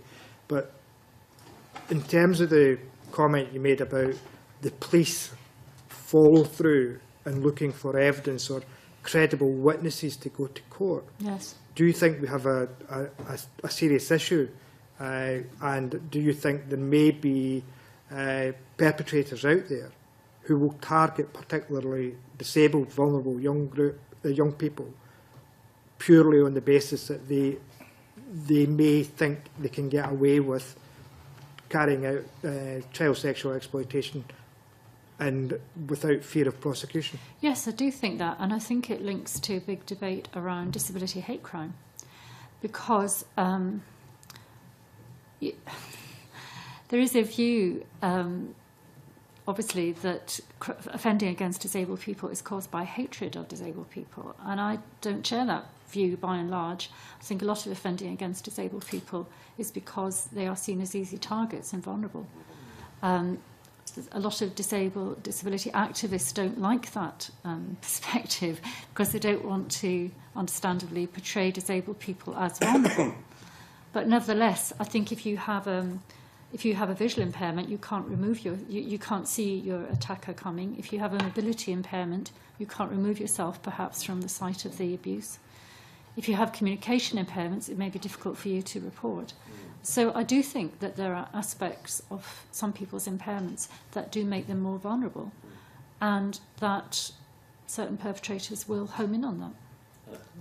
If I could, I mean, that is reflected in the law, isn't it? If I remember correctly, there are extra protections for vulnerable people who have got mental health issues in terms of any sexual exploitation. I mean, the Mental Health Acts lays down extra penalties for people who are abusing people with mental health. I don't think. Well, I don't know if the Mental Health Act does, but there's a Criminal Justice Act that does. Yes, so that will be added penalties. Yeah, added stiffer sentences. So that's reflected in the law. Yes, but the numbers of people being prosecuted under that law are very, very low. Right. Extremely low, like under, single numbers. Right. We might be able to get some statistics on that. If you actually have any statistics there, again, we'd be grateful if you passed that on. I appreciate that. If I could bring in David Torrance. Good morning. You've already answered quite a bit of my question on research, but when considering young people with disabilities who have been or may become victims of CSA, is there a need for specialised training in this area, and is there a need for national guidelines? Yes, I think there probably is a need for national guidelines.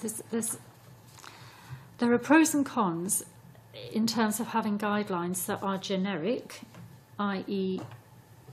applicable to all children and young people, and having separate guidelines that are specific to disabled children and young people. In England, they had, in 2006, I think, the government issued guidelines specifically, and actually it was this thick, for protecting disabled children. And in Scotland at the time, we just have generic guidance in which, until 2010, when national guidance on child protection was issued, disabled children were practically invisible. So there was nothing, very, very little, I should say, in the guidelines to highlight the fact that disabled children and young people are at higher risk and also tend to receive lesser protection. In 2010, the national guidance on child protection did include a short section, about 3 pages, specifically on disabled children, as one of a number of groups that required particular attention. And as you probably know, you do know, the national protection guidelines are going to be refreshed at the end of this year. So I think there are different views about, if you have separate guidance for disabled children, do practitioners think, oh, that's only for people working with disabled children, so we're not even going to read those guidelines.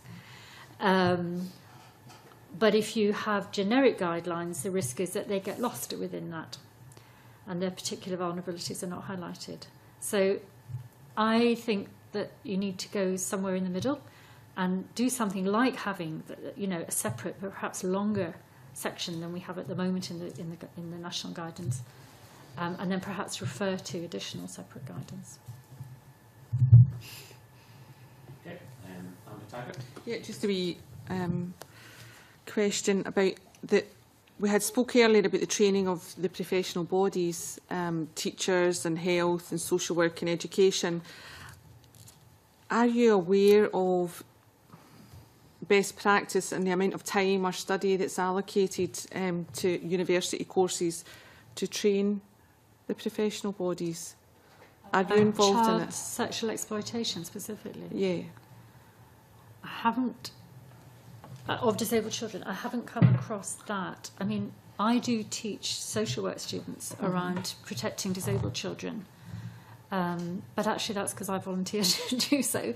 I don't think that there's a very high awareness of it. I don't know what's done in other universities specifically around this.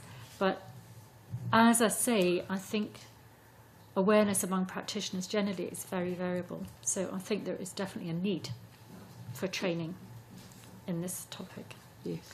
I also think there's a need for more community awareness generally, community education, because I think part of this is about how disabled children are viewed and valued or not in our society. And I think there is a need, and I say this at the end of every research report that I write, there's a need for some kind of public awareness campaign, public education exercise, around valuing disabled children and young people. Thank you. On the back of Taggart's point, I mean, do you think it'd be worth us writing to universities in Scotland who teach social work to determine what aspects of the course actually are covered about disability, particularly protecting disabled young people from child sexual exploitation? Well, yes, that would certainly be. And there's presumably also an issue about the training of police as well in this, because they are a key. Yes, in the scoping study that we did, as I say, about 3 years ago, we interviewed a police representative who had some responsibility around child protection, and she said that she felt that the police were not always well prepared and trained to interview disabled children and young people who've been abused, and that they tended to rely very much on their social work colleagues to do that. Right. That's very... sorry, John Wilson? Just on the issue, while we're talking about the police convener, could I ask about the Procurator Fiscal's Office? Because the Procurator Fiscal's Office has the role of taking forward. The police make the report to Procurator Fiscal's Office. Procurator Fiscal then decides whether or not a case goes ahead. Yes. Where we have vulnerable, disabled individuals, and you gave out examples earlier where individuals felt they couldn't be credible witnesses if they went to court. Who's making that call? Is that the Procurator Fiscal's Office that's making that call? That's a research study that I want to do. Because if you look at, a couple of years ago, my colleague Nick Watson at Glasgow University obtained figures from all the police forces in Scotland about reports of disability hate crime that had come to them, which were very low, I might say. And we then obtained the statistics about the number that went forward from the police to the Procurator Fiscal, and then from the Procurator Fiscal to the courts, and then the number that were actually prosecuted. And I think there were 8 cases prosecuted in a whole year. In terms of hate crime. Just can we go back slightly? Out of how many cases being reported to Procurator Fiscal? The Procurator Fiscal, they made decisions that resulted in about half a dozen different possible disposals. So a minority of cases went forward to the court. Right. Sorry, I can't remember all the figures just now. Others got a warning from the Procurator Fiscal. Others got discontinued. I can't remember, but there were various other disposals as well. But certainly only a minority went forward to court. It is an issue that I don't think we've covered before, isn't it? We've talked about social work, education, police and other agencies, but we haven't really, as a committee, looked at the issue of the Procurator Fiscal's role within this whole prosecution scenario. And it might be something that we can add into our future deliberations in terms of how some of these cases are getting taken forward, but particularly in relation to vulnerable, disabled individuals who may find themselves not just being listened to sympathetically by the agencies and the police, but once the police take that, and based on what Professor Stocker's just indicated, the number of cases that actually find their way to the courts seem to be a small minority, small proportion of the cases reported by the police to the Procurator Fiscal. I think John has made some good points. Although we had the Crown Office then, obviously we've had a lot more evidence since then and other points have arisen. So it may well be the committee might wish to write to the Fiscal and ask the points that have arisen in today's evidence session. I'm conscious we're a bit short time. Chick Brodie, if you can quick point. Very quickly. Professor Stocker, let's pretend you've got a magic wand and if you've got one wish to carry out, one action to carry out that would make the biggest impact on this, what would it be?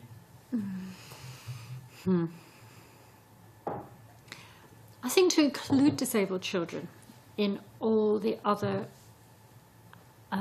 measures and initiatives that are taken, and to make sure that all those measures and initiatives are accessible to disabled children. Because although I've indicated that disabled children have additional needs and may require additional support, and yes, but at the same time, they should be included in all the other measures that are taken to try and protect children from sexual exploitation and to prevent it happening in the first place. And even just things, so simple things like how can they report, how can they disclose, you know, how accessible are things like Childline to disabled children. Those kind of things that we don't necessarily always think of. If information is being given out, is it in formats that are accessible to disabled children? If policies are being developed, are we taking account of their particular needs? Okay, thank you. I'll ask again, we're out of time, and can I thank you very much, Professor Stocker, for coming along. As I said to the other witnesses, this is a very difficult area, and it's great to have your expertise today, and hopefully you can help and advise us when it comes to doing the report write-up that we'll be doing over the next few months, hopefully. So I appreciate you coming along. Thank you very much for giving evidence, and there's a spend for 2 minutes to allow our witnesses to swap round. Thank you.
If I could reconvene the committee, and we're on agenda item 3, consideration of new petitions. The next item of business is consideration of 3 new petitions. As previously agreed, the committee will take evidence from the petitioners in each case. So the first new petition is PE 1488 by Pete Gregson on behalf of Kids Not Suits on whistleblowing in local government. Members have a note by the clerk, the Swice briefing and the petitioner. And could I welcome Pete Gregson here? I'm sorry to lean you, Mr Gregson, as you probably picked up, we had quite a very busy earlier session, so I'm sorry that you've been delayed here today. I can invite you to make a short presentation of about 5 minutes, and that will be followed by questions from myself and my other colleagues. Mr Gregson. Thanks. I'd like to start off with a question about who shapes change in our local areas. We may think it's the council politicians we elect, but most of the matters that occupy the council business agenda are there because senior officers have tabled them.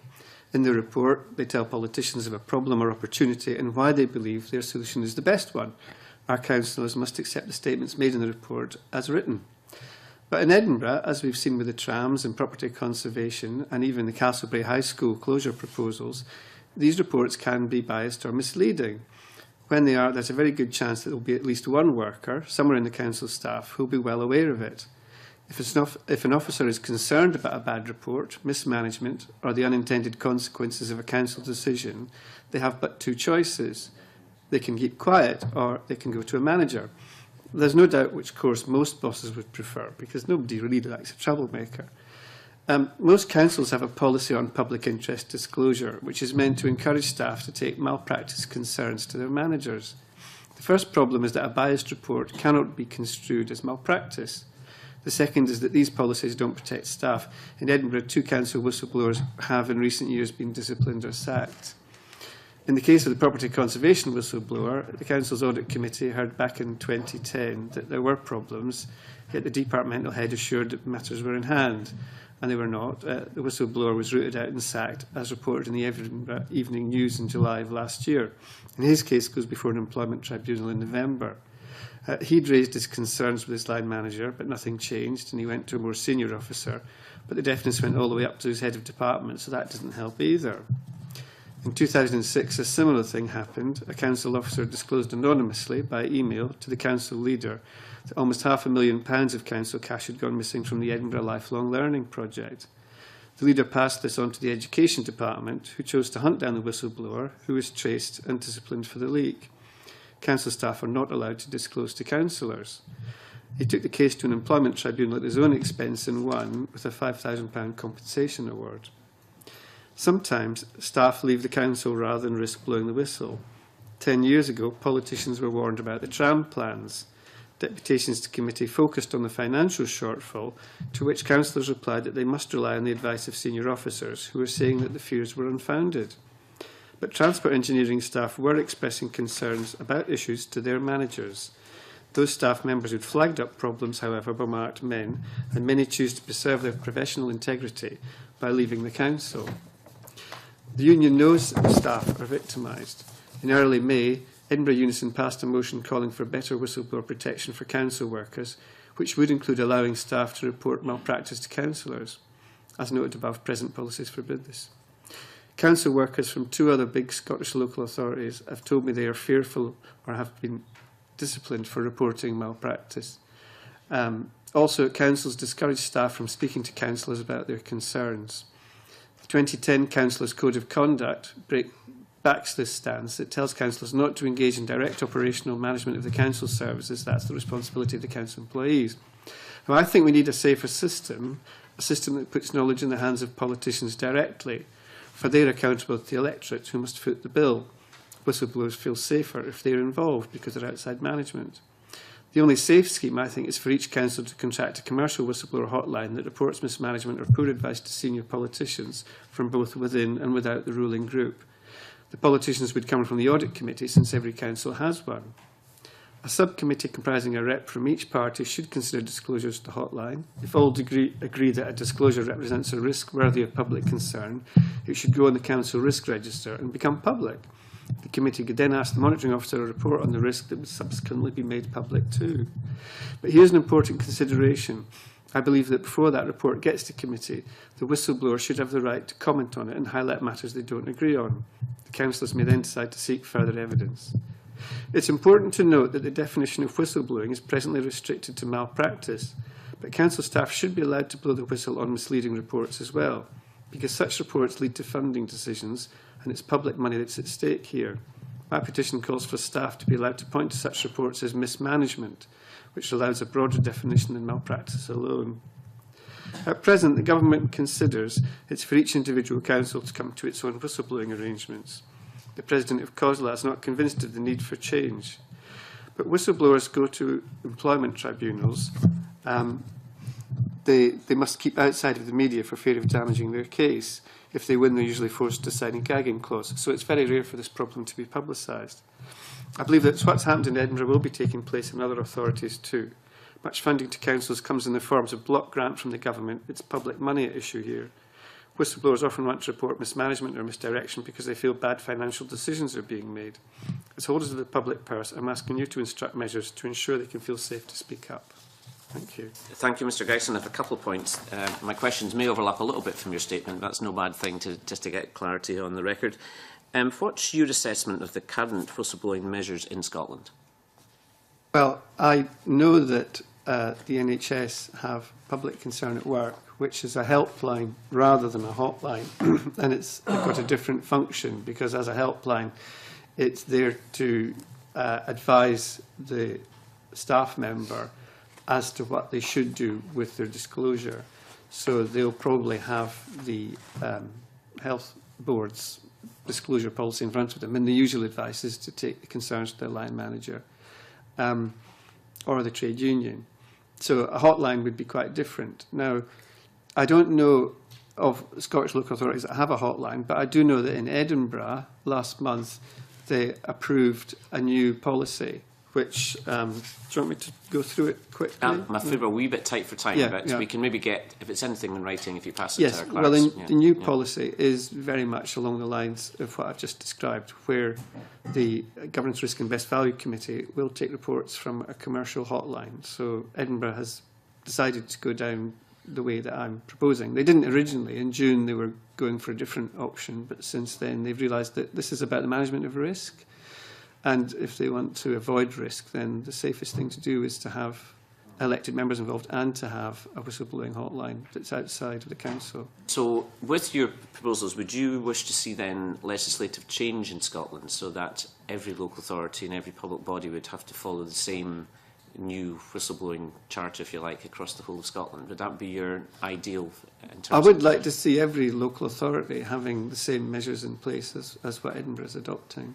Okay. Thank you for that. I'll bring in Chip Brody. Yes, good morning, Mr Gregson. Hello. I'm going to be a bit robust, if you don't mind, because this is quite important. Have you ever stood for the council? No, I haven't, no. Right. Do you believe our councillors are so supine that they don't ask relevant questions of officers? I think the councillors work very hard, but they are often part-time and they're not as... they don't have the facts in front of them. They have to ask questions. And decisions do get made which are subsequently regretted. That happens in all walks of life, I'm afraid. Do you believe MSPs are supine? No, but I don't think that you're really involved in the comings and goings of local authorities. That's not the case. I mean, if someone raises an issue, I'm sure with me or any of my colleagues regarding a council decision or an issue in which we find that the process is not being followed, we would not be doing our jobs if we didn't follow it through. So what you're suggesting is there are things going on that that the elected members appear not to be made aware of. Have you got any evidence of any particular situation? Well, they can't get directly involved. Do you have any evidence of a particular situation, Mr Gregson? I suppose there's... I mean, the only one I can really think of maybe is where they might comment on a council decision, such as the closure of Castlebury High School, where Keziah Dugdale was happy to say that she thought the report was biased, but they haven't got Did the public take any issue with that and demonstrate or make representations to the council, those that were affected? Yes, the school pupils did, and the parents did, but there was a sort of perception, I know from council staff, that this report was biased and wasn't stating the full picture. There's been other issues, I suppose. If you look in Edinburgh, there's a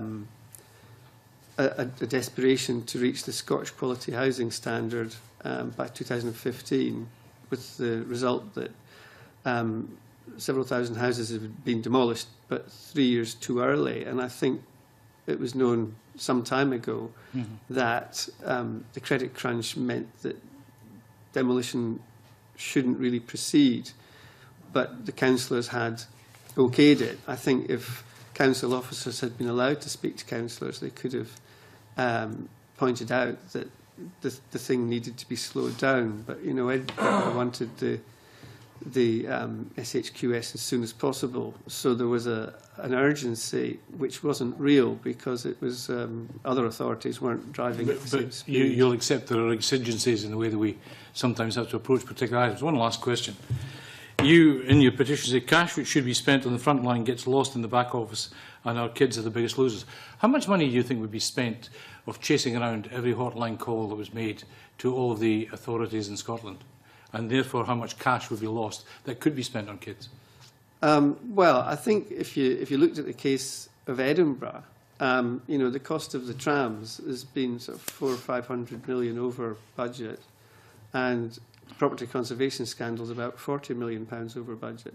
I believe if they'd had this whistleblowing arrangement in place, it would have cost maybe 20,000 a year. You can't pretend that the trams issue has been kept under wraps and needed a hotline or a whistleblower. No, but when the decision 10 years ago was taken to proceed, there were council staff that were unhappy with what was being fed to councillors.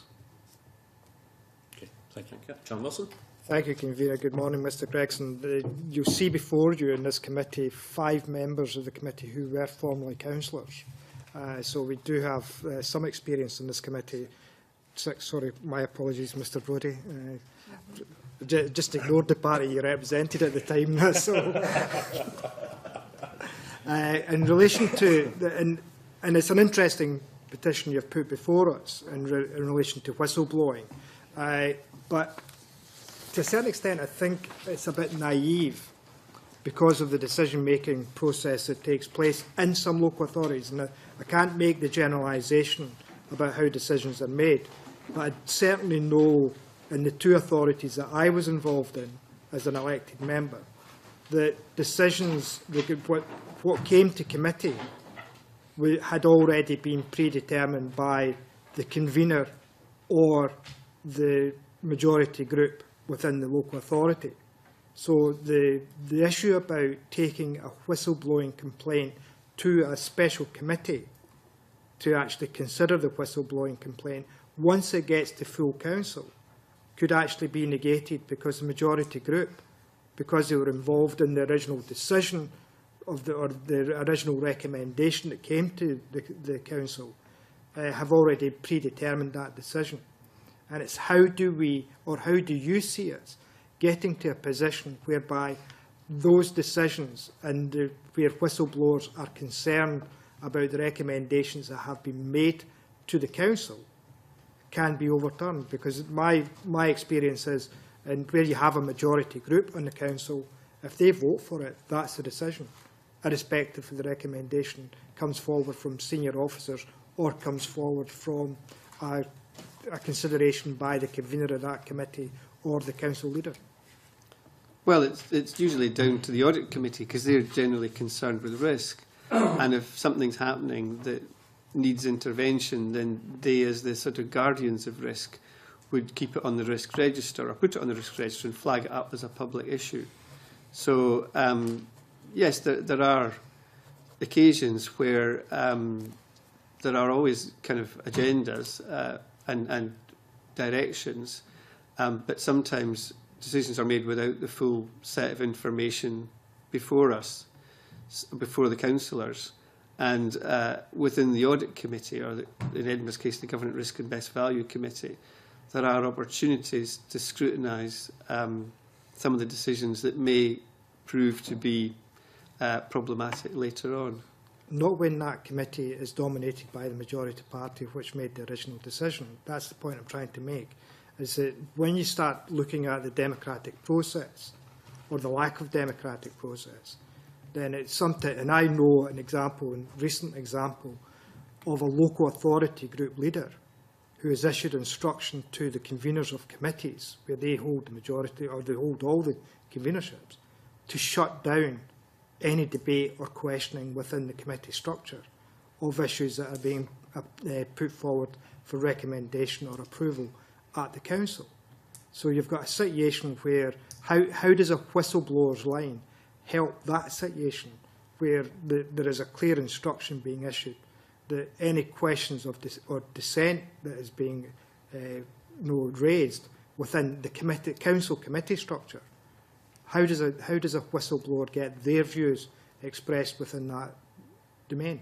I mean, my proposal is that within the audit committee there would be a subcommittee which included politicians from every party. So there would be, the parties that are outside government as well as the ones in administration, and they would be party to looking at these whistleblower reports. And I suppose it's up to them if, obviously if the group agrees that it's an issue that's needing explored, if that subcommittee, if the subcommittee, if there's a split with it in that the ruling group thinks this subject is closed and the other party doesn't, then they can go back to their group and try and raise a motion which they could take to the committee to sort of flag up how dangerous it might be not to act on the issue. So, Mr Gregson, I have every sympathy with your intent in terms of this petition. The difficulty is in the application, because you've given us examples earlier in your opening remarks about where officials of the council have looked at the recommendations that have been made by senior officers to the committees or to the full council, which they feel were not the correct recommendations, or there was misleading information which led them to present these recommendations. How would you see, apart from this audit committee, who would the whistleblowing hotline members be responsible to? Because the difficulty I have is if you've got a council official who's responsible to a line manager, who's responsible to an executive director, who's responsible to the chief executive, at what stage does that complaint from the whistleblower get stymied in relation to going through the system? And do you think that senior officers of the council who were party to making the recommendations would be happy with dealing with some of the whistleblowing complaints that may be made? Well, no, they wouldn't, because it would obviously be undermining their judgment. But I still think it's important that it happens. I mean, I think what Edinburgh's doing is interesting because they're splitting up concerns. They're asking the hotline provider to parcel each concern up to whether it's a major or a minor concern. And if it's a major concern, they're asking the hotline provider themselves to carry out the investigation and to take evidence from various sources and write a report on it. For minor ones, they're suggesting that it is probably more often left up to a line manager to do this. So Edinburgh's proposing a mechanism which I think is actually quite good, in that it's getting the hotline provider to do the investigation and then to take its conclusions to the monitoring officer and the chief executive for comment. So then it would go to the Governance, Risk and Best Value Committee. So those are the 2 points. Those two officers would get a chance to comment on whatever the hotline provider wrote up. Mr Gregson, I welcome your responses. The difficulty I have is still the internal process that would take place in terms of whistleblowing within a local authority, and whether or not the issues raised by the whistleblower would be adequately dealt with in relation to the investigation process, and whether or not officers, which may in some cases be fairly junior officers who are accountable to line managers and others, would be prepared, or could be, the complaint could be dealt with and quashed if, say for instance, Legal Services Department, an officer within Legal Services makes a complaint against the way a decision or a recommendation had been made or presented to the council. In terms of the committee or the whistleblowing hotline, may be accountable to the Legal Services senior manager, and whether or not that senior manager would be happy with that complaint coming forward. Would it not be better if we had a whistleblowing hotline that was out with the control of the local authority completely, and we allowed the whistleblowers to make a complaint or raise their issues with an independent body who then could follow that through and carry out the investigations to find out whether or not there was proper scrutiny and full information provided to the councillors and elected members before a decision was made? Well, I think the independent hotline would be that independent body. If it's a hotline that's operated from outside the council, then it is independent, but it's still contracted to the council so that it's paying for, the council is got an arrangement with that provider directly. I'm not sure about having a national hotline. I think it probably is important that each local authority has its own hotline provider and can choose who that would be. We'd maintain a relationship with it. I'll leave it there. Thank you, Ms Wilson. We're a bit short of time. Do any other colleagues want to come in? Angus MacDonald? Convener, my own local authority has a facility for whistleblowers to highlight areas of concern. And as a councillor and most recently as an MSP, I've been approached on a number of occasions by council officers or individuals who have had concerns regarding committee reports or reports on investigations undertaken by the council. So I do have some sympathy with your petition. However, I've also got sympathy with the line of questioning from John Wilson. Given that a new structure has denied democracy in my local authority, Falkirk Council, where debate's guillotined, and that's of course if it's allowed at all. So it does concern me how an audit committee or a subcommittee could properly address the issue.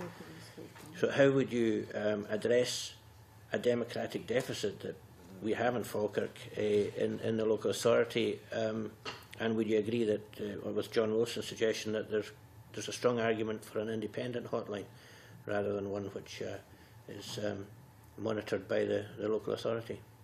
I don't have a huge problem with a national hotline. I just think one that's monitored by the local authority has a relationship with the authority and is beholden to it.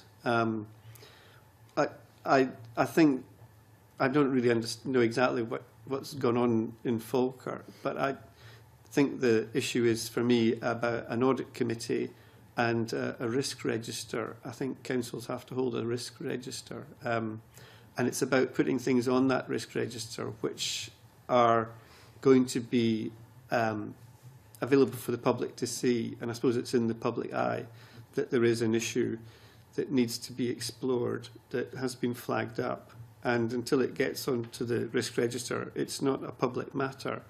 I think one of the problems at the moment is that councillors tend to be excluded from the whistleblowing process, and it's expected that it's all done within the management system, within the corporate management team. And I don't feel that that is fair, because often the councillors will end up carrying the can for something that they didn't actually fully understand or appreciate at the time, because there were facts that weren't made available to them. So on that basis, it's unfair, because after 4 years they're getting the boot, whereas officers are there for life, and that's why I think councillors or politicians need to be brought into the process where they do hear about mismanagement reports, and that is how that's done. Could be done in a number of ways, either following John Wilson's approach or following my approach. Thank you. Thank you for that. I'm afraid we're short of time, Mr Gregson, and now the point of the committee, as you may know, is the summation where we decide what the next steps are. Members have a note in their pack of various options which the clerk has suggested, one of which would be to obviously continue your petition to seek advice of, obviously, Scottish Government, COSLA and Audit Scotland. Chip Brodie? Yeah, can I, firstly, Mr Gregson, I appreciate the intent and do understand how you might feel, because I share some views about how we train and manage and ensure participative management across all industry, commerce and public service. There are sometimes political problems, but I think it's the culture that needs to be changed, not so much the process. On that basis, I mean, my view, Convener, is that I would suggest that we do not take the petition forward. Okay. Other members? John Wilson? Convener, I would say we should take the petition forward. Could I suggest, as well as the organisations you've named, the Scottish Government, COSLA, Audit Scotland, could also suggest we declare an interest here, right to Unison, Unite and GMB, as well as SPSO, and hopefully the witness for the next petitions listening, and could also suggest we write to SOLAS. That's the organisation of Chief Executives. Chief Executive Officers. Yes. Thank you. Angus MacDonald, I'll start at the top of the table. I agree with John Wilson, convener. I think we should write to these additional bodies, but also when we write to COSLA, can we ask for the figures that they have for hotlines or helplines, and what procedures are in place within the member local authorities for whistleblowing? Chip Brood and I are actually meeting the President at COSLA on Friday on another subject. It may be, if we give advance notice, we might be able to get a sort of verbal report at that time. Anne McTaggart? I agree with John Wilson's point, and of the organisations that were listed, including the unions.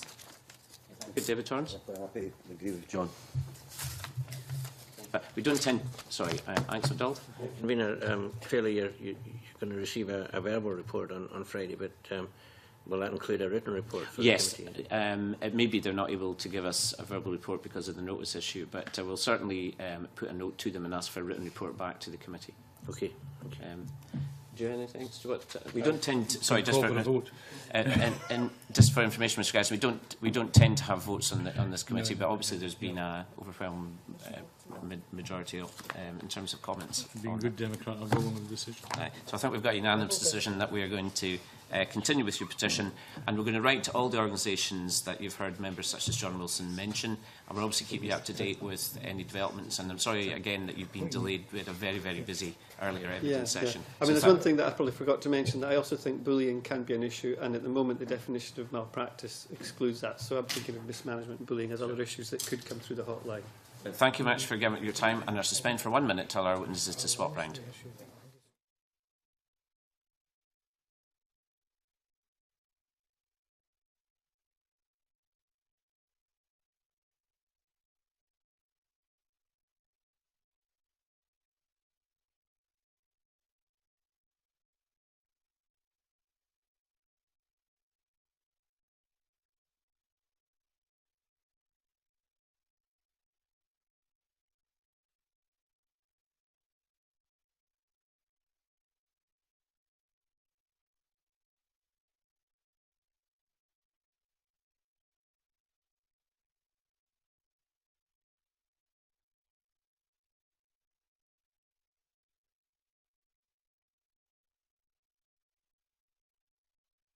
If I could reconvene our committee, and the second new petition is PE 1489 by John McLean on realignment of parliamentary governance of the Scottish Public Service Ombudsman. Members have a note by the clerk, the spice briefing and the petition. And just for the record, before we start, could I draw members' attention to the fact that I'm obviously a member of the corporate body, and could I welcome the petitioner, John McLean, to the meeting. Can I apologise, Mr McLean, for delaying you. As you may have picked up, we had a very busy earlier session to do with our investigation, so apologies for keeping you waiting today. Could I ask if you can make a short presentation, if possible, if you could keep it to no more than 5 minutes, then my colleagues and myself will then ask a series of questions. Mr McLean. Good morning, Convener. On behalf of the co-sponsors, Accountability Scotland, Scottish Ombudsman Watch, plus 141 signatories and myself, may we thank the committee for finding time today to review our petition. Our petition identifies the interface between 3 tiers of Scottish complaint handling. These are public service providers, the Ombudsman and parliamentary governance. Our petition is concentrated on parliamentary governance, as it's only via the realignment of this tier can we be assured of success. Some brief notes were suggested for the committee's overview. Diagrams 1 and 2 identify SPSO's basic parliamentary remit towards their annual reports, strategic plans and budgets. Diagram 3 defines partial scope of legislation and regulatory obligations for parliamentary governance. It also identifies the relationship between regulations and specific SPSO documents required by the Parliament. Regretfully, we contend none of these requirements are ever fully applied by the SPSO or soundly scrutinised by any parliamentary governance body. These aspects of our argument can be reviewed in the suggested delinquency list. This is only a selective representation, but we consider it clearly identifies questionable aspects of the parliamentary governance process and the scope as it's applied, including the absence of any overarching parliamentary governance logic. We would therefore strongly suggest that the current parliamentary governance process demands realignment. We reference some key political environment type documents for the committee. There's a strong commonality in these well-known examples, as they all fail to define the public as a key stakeholder in complaints handling, or actually achieve putting the public at the centre of the process. Interestingly, within all literature published throughout the history of the SPSO, none have referenced the need to interrogate the integrity of the SPSO or considered the impact of parliamentary governance process upon the administrative justice performance for complaint handling in Scotland. An important career recommendation that was never advanced stated, government need to be more proactive in seeking assurance. We would avidly agree. But why was this never put in place by the parliamentary governments? An outline corrective action flowchart was also provided, which notes an essential building block for successful reform of parliamentary governance, which is the criticality of an independent investigation into SPSO's performance and integrity.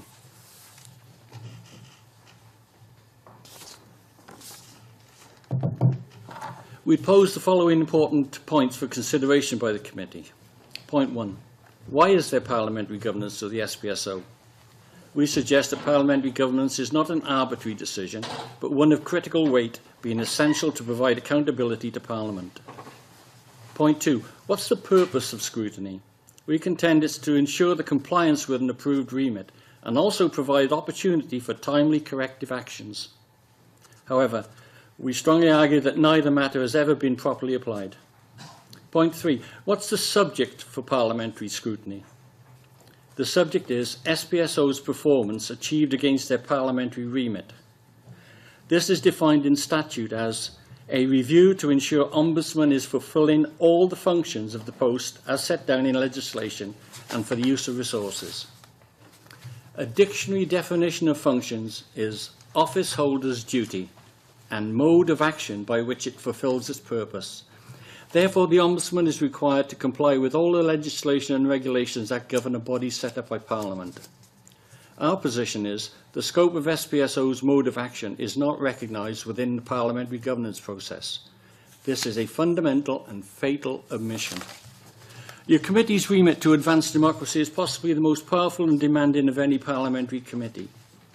We therefore expect, support and welcome critical scepticism as an important action to establish the truth, and we trust we will match this challenge. We would also trust that similar considerations be given to all opinions provided by others to the committee that may offer contrary views on our petition.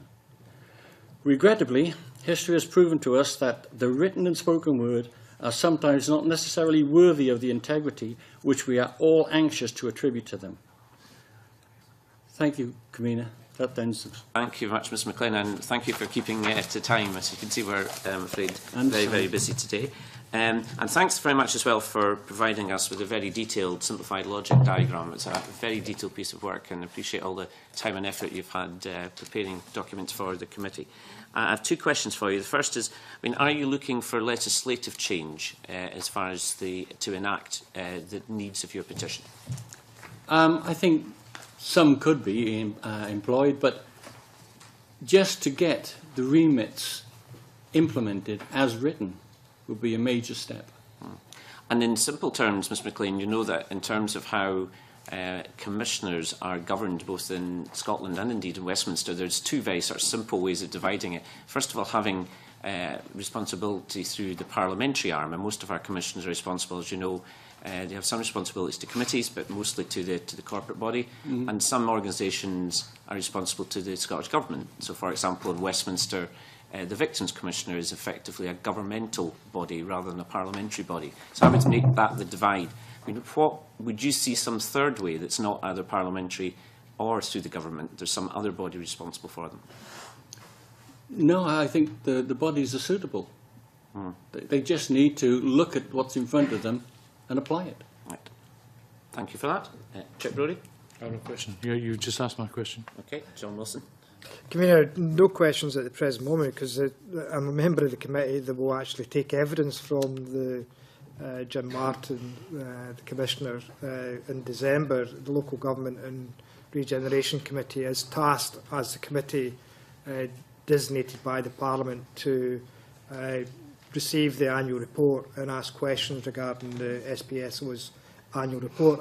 I do know there have been issues in the past that have been raised by the SPSO themselves about the powers that they have, because there is an issue about when the SPSO produce a report on an organisation that has been found to be not carried out their duties as they should have, and not dealt with the issues as they and I'm talking about the organisations SPSO have in relation to the organisations that they cover, which is quite wide-ranging now because it's much wider than local government. It includes the Scottish Prison Service as well as other bodies.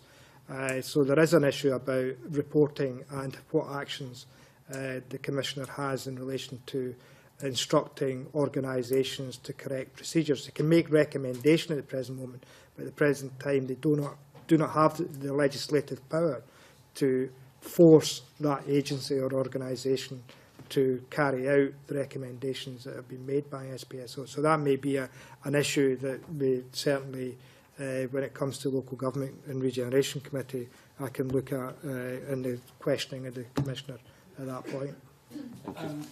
Mr McLean? That isn't really anything I'm talking about. No. I'm interested in the Ombudsman doing the job that he's employed to do, carrying out his remit. You know, I understand the argument about extra powers, but why doesn't he apply the power he has properly? Your committee takes evidence, but doesn't really get answers. You know, there's a complete breakdown between what your committee believes is its function and what I believe the legislation states. You do not apply the term functions in anything you do with the Ombudsman. You say the Ombudsman is entirely unaccountable. But he is accountable to Parliament via his report. And the report should cover all the items that he has to report on, but never has. He provides information about recommendations implying that they're remedy and redress, which they're not. And if you read his own definitions, he says that. But no one takes it up. And I think mainly because people are so busy, and I understand this and appreciate it, that they do not have sufficient information on which to act. Thanks, Mr. McLean. I appreciate your comments earlier about the important role of the committee. I think the key thing of practice for us is we've always seen ourselves as the window to the Parliament. And whatever's gone on in the past, in one sense, is irrelevant to us. We're looking at this afresh. So today is the first opportunity we've had, obviously, to have you before us. So we're very keen to see how we can progress your petition. Can I bring in Angus MacDonald? Yeah, thanks, Convener. Good morning, Mr McLean. Perhaps I could give an example of a possible way forward, which is just off the top of my head, so bear with me. Audit Scotland is overseen by the Scottish Commission for Public Audit, which I serve on, and it meets on a regular basis and also considers the annual report from Audit Scotland. So in effect, the SCPA audits Scotland. So there may be an argument for a non-parliamentary committee similar to the SCPA to be formed to oversee the SPSO. What would your view be of a solution such as that? I think it does need a separate entity, whether it reports as a subcommittee or whether it is a hierarchy in itself, to see that this thing is done. Sorry, could you remind anyone who's got their mobile on to please switch it off, please, because it interferes with our sound systems. So it may well be our witness. So. Oh,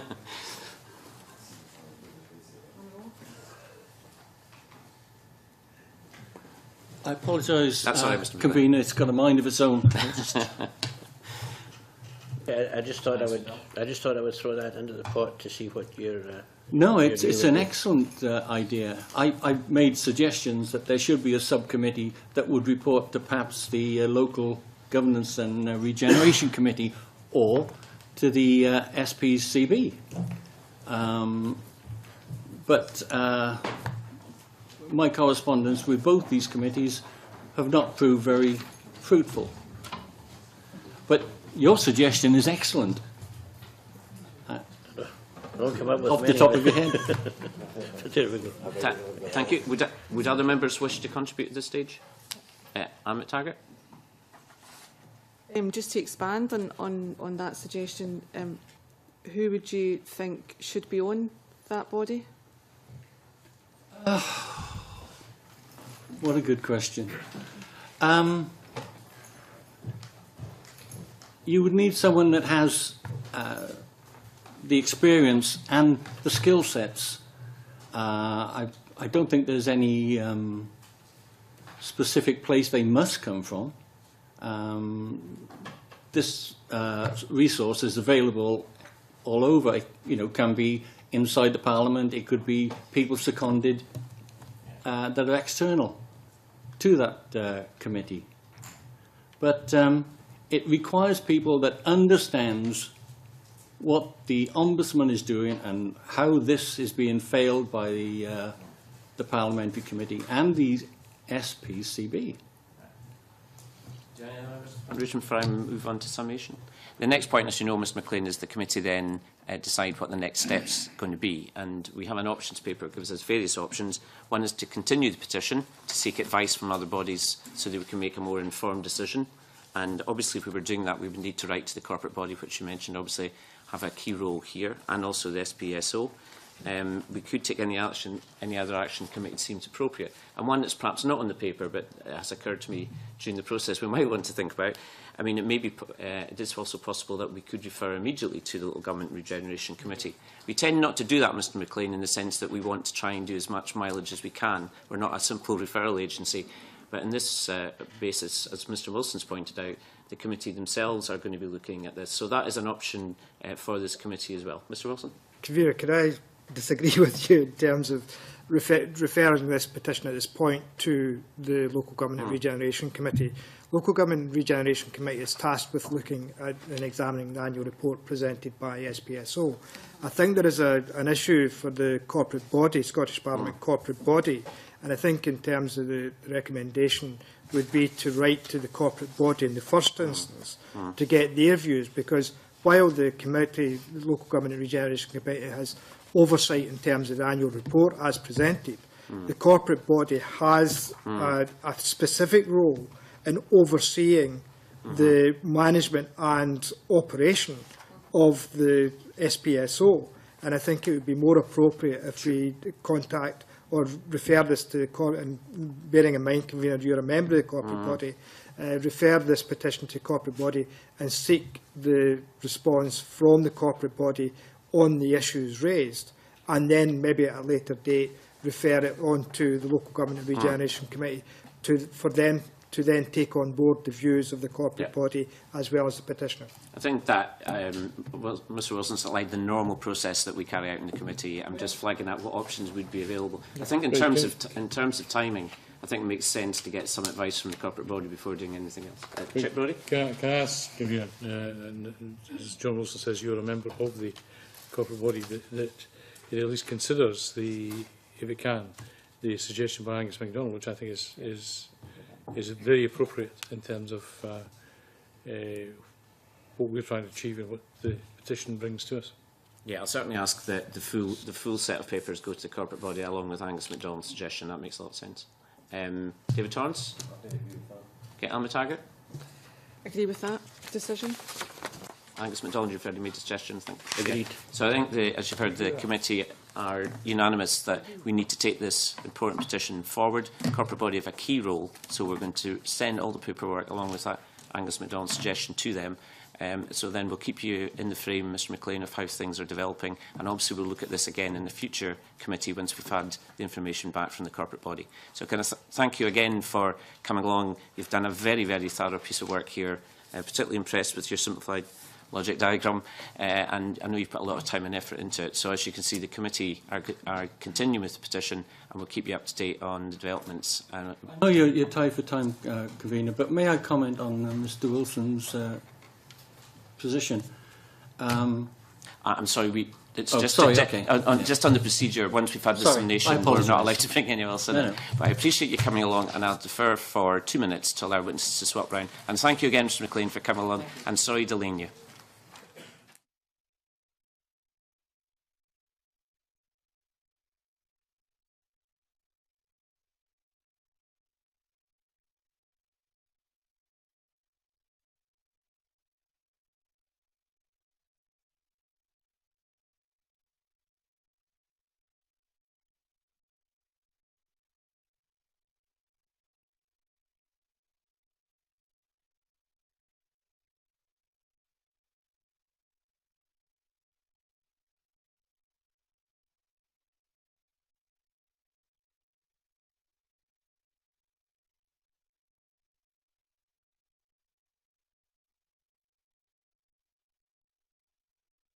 If I could reconvene our committee, we're now on the third and final new petition today. It's PE 1490 by Patrick Krause on behalf of the Scottish Crofting Federation on control of wild goose numbers.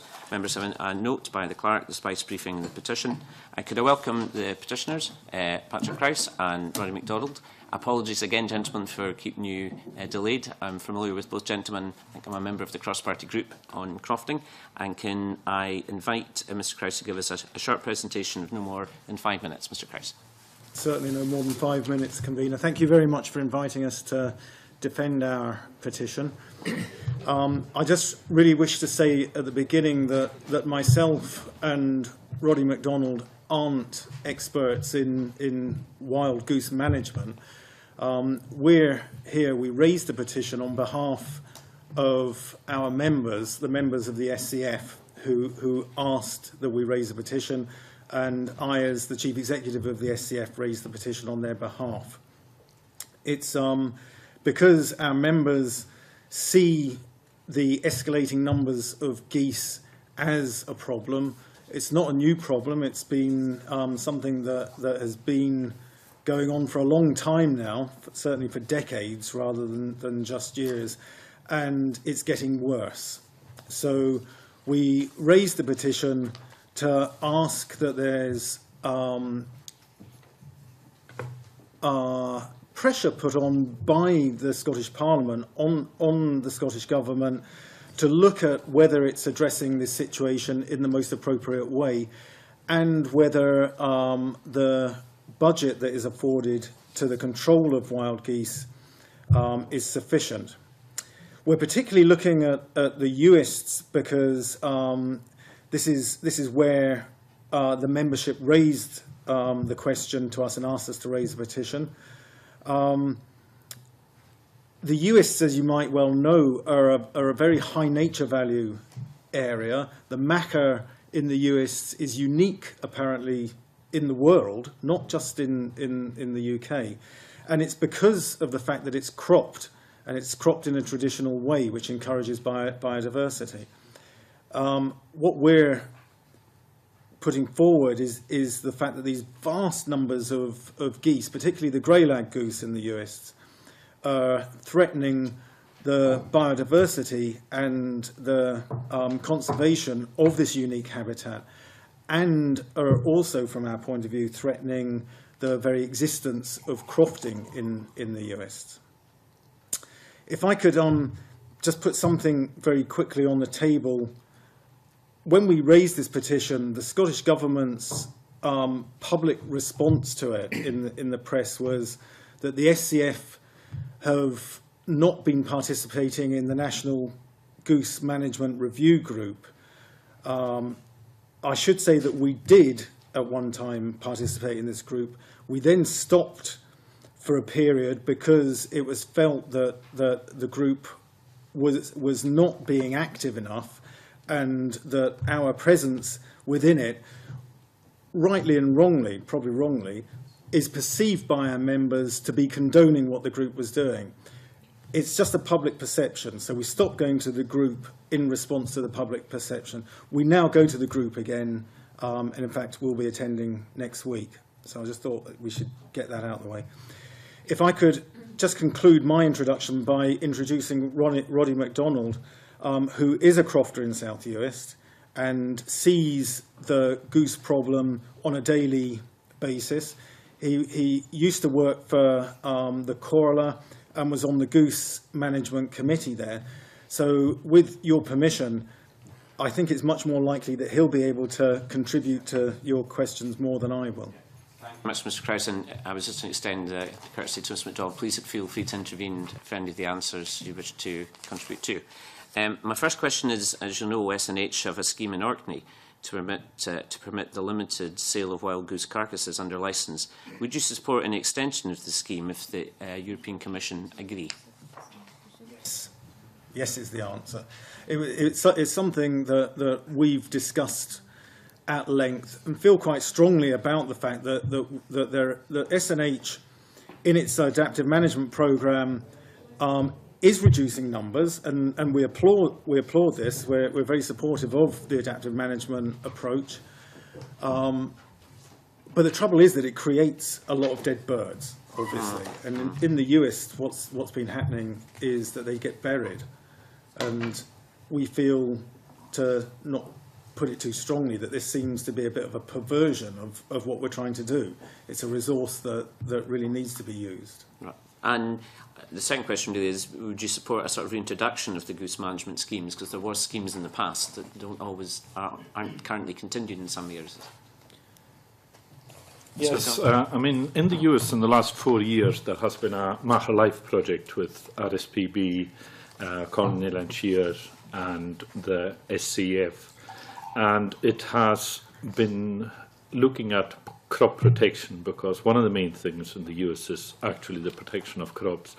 Like Patrick said earlier, the Maher is unique, but it is hugely important to the crofting setup, because the most of the crops are grown on their hay and cereal crops, and these cereal crops are fed to animals. So that scheme has been ongoing for the last 4 years with money from the EC Life project, and it's coming to an end at the beginning of next year.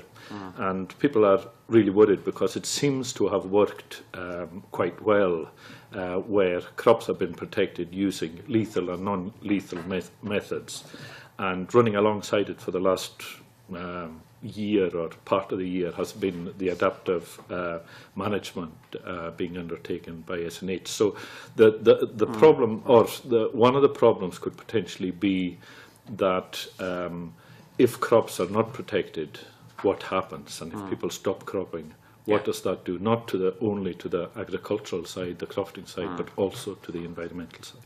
And perhaps it's best put to Mr MacDonald, clearly the CAP and the Rural Development Fund are crucially important for farmers and crofters in the Western Isles in particular.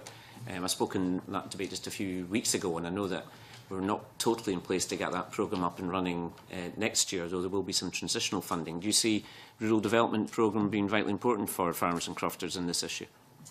Yeah, it has been difficult for some people to get into some of these programmes. I mean, when these programmes started, first of all, it was the environmentally sensitive area, the ESA scheme, that was running, and the take-up in the use of that was fantastic. Nearly everyone who was cropping on the Mahers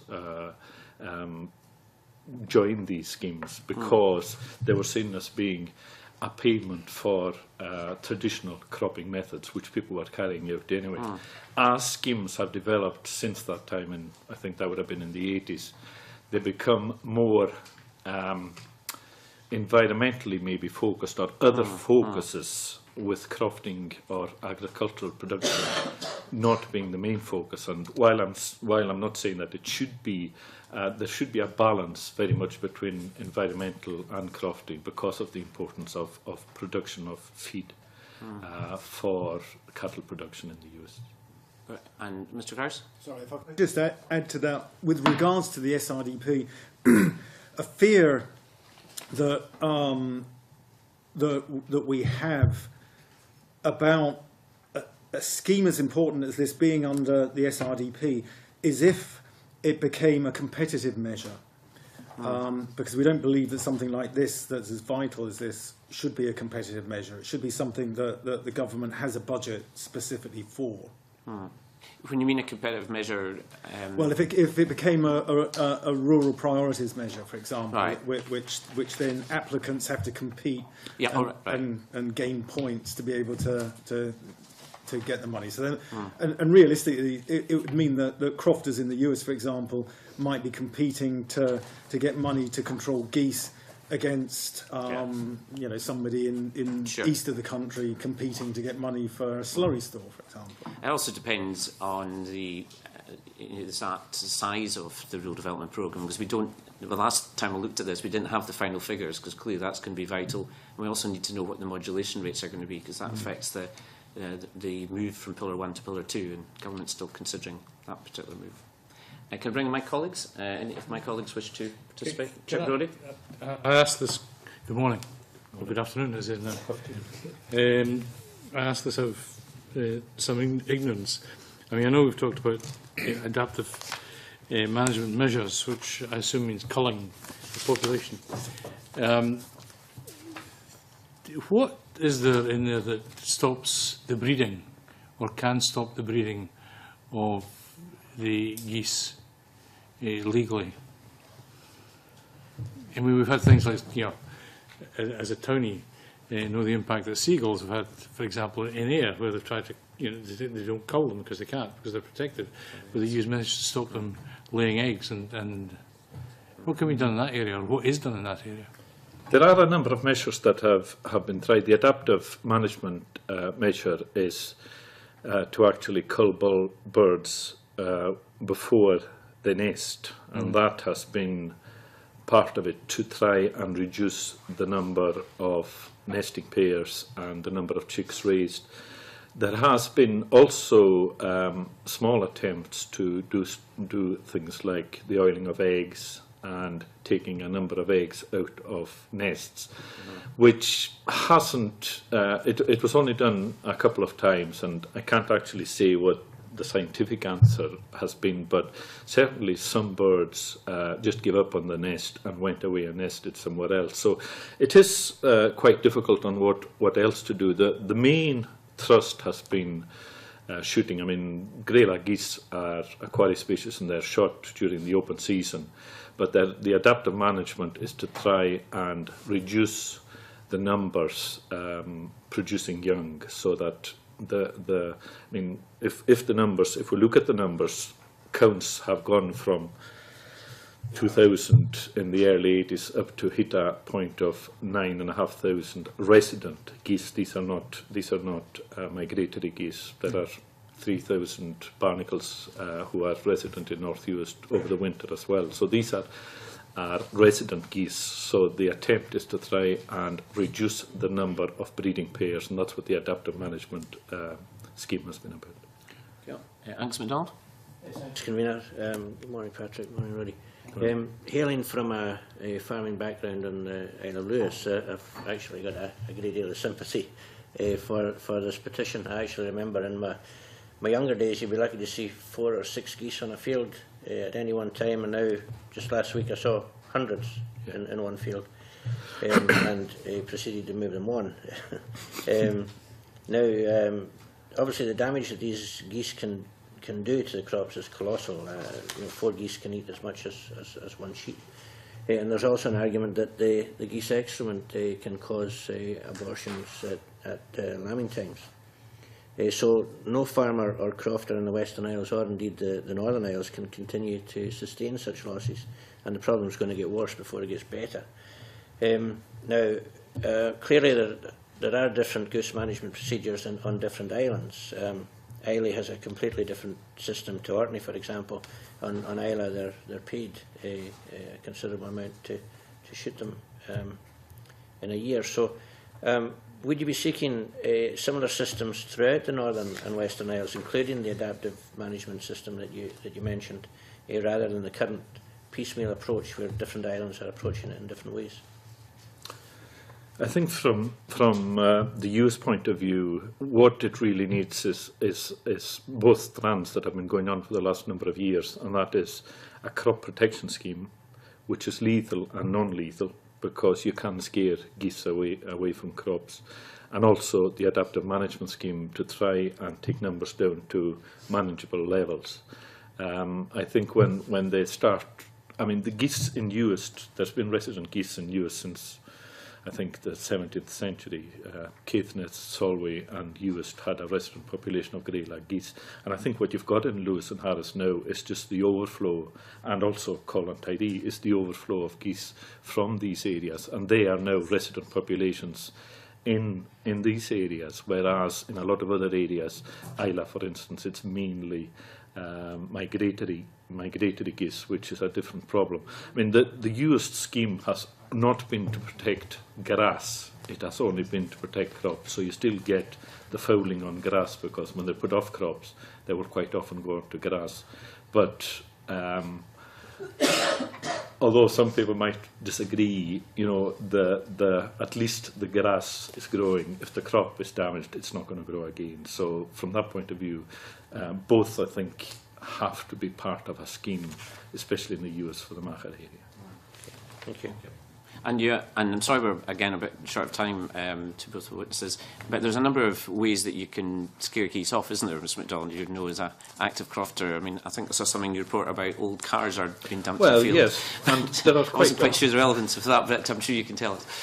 Yeah, there are wiry beasts. They know they very quickly get used to something that isn't changed, and the non-lethal scaring methods are things like we fences round a plot, for instance. They like to either land in a loch and walk into a plot. They won't land on a growing crop. They will land on an area where it's flat, and they can land and see that there's no problems there, and then they'll walk into a crop. So you get kites, you get bird scarers, you get whistling things, you get scarecrows. You've got a whole list of and even a fence around it, because they don't like to jump over something. They like to walk in. And then when you crop, if you've got an area, for instance, the RSPB have been, the scheme, the life scheme has been to try and get more corn grown and take that onto sheaves and stooks, etc., so that you're feeding corn. The seed you get off that is not good for the birds. And what you have then is areas which are cut for silage, and then areas which are kept for seed and for corn. And if you get that, you just get runways for geese to come in, and they come in and land in these areas, and it makes them much more difficult to protect. But you would use every method you could to scare lethal and non-lethal to try and protect that. That's very useful. Thanks for giving us some information about the next steps. Unless there's any other urgent questions, we come to the summation point, which you probably know is where we decide what the next steps are. And members have a note in the pack of various options, and it's up to members obviously the next step. It seems to me to be sensible in this case that we do refer to the Rural Affairs, Climate Change and Environment Committee, because they've included this issue in the work programme, and they're very enthusiastic that we refer this petition to them. And whilst we're not a referral agency normally in the first time that we've taken evidence, I think that it makes a lot of sense this time that we pass over to committee that are specialising on it. Angus MacDonald? Yes, thanks, Convener. As a member of the Rural Affairs and Environment Committee, I did alert them to both the members and the clerks to this petition, and there has been some concern from the members of the Rural Affairs Committee in the past with regard to the control of geese. So that committee is fully aware of the situation in the Western Isles and the Northern Isles, and I think rather, to save time, it would make sense just to refer it back to the Rural Affairs Committee right away. Are members agreeable? So formally then we're referring this petition under Rule 15.6.2 to the Rural Affairs, Climate Change and Environment Committee. And could I thank both our witnesses for coming along. Thank you for keeping us informed. Clearly this is a very key issue, and we'll be making sure that the Rural Affairs Committee get this referral as soon as possible. And thank you both for coming through today. I know particularly Mr MacDonald's had a long way to go, and thank you both for giving up your time, and I'll defer for 1 minute to allow our witnesses to leave. Thank you. Thank you.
Could I reconvene our committee?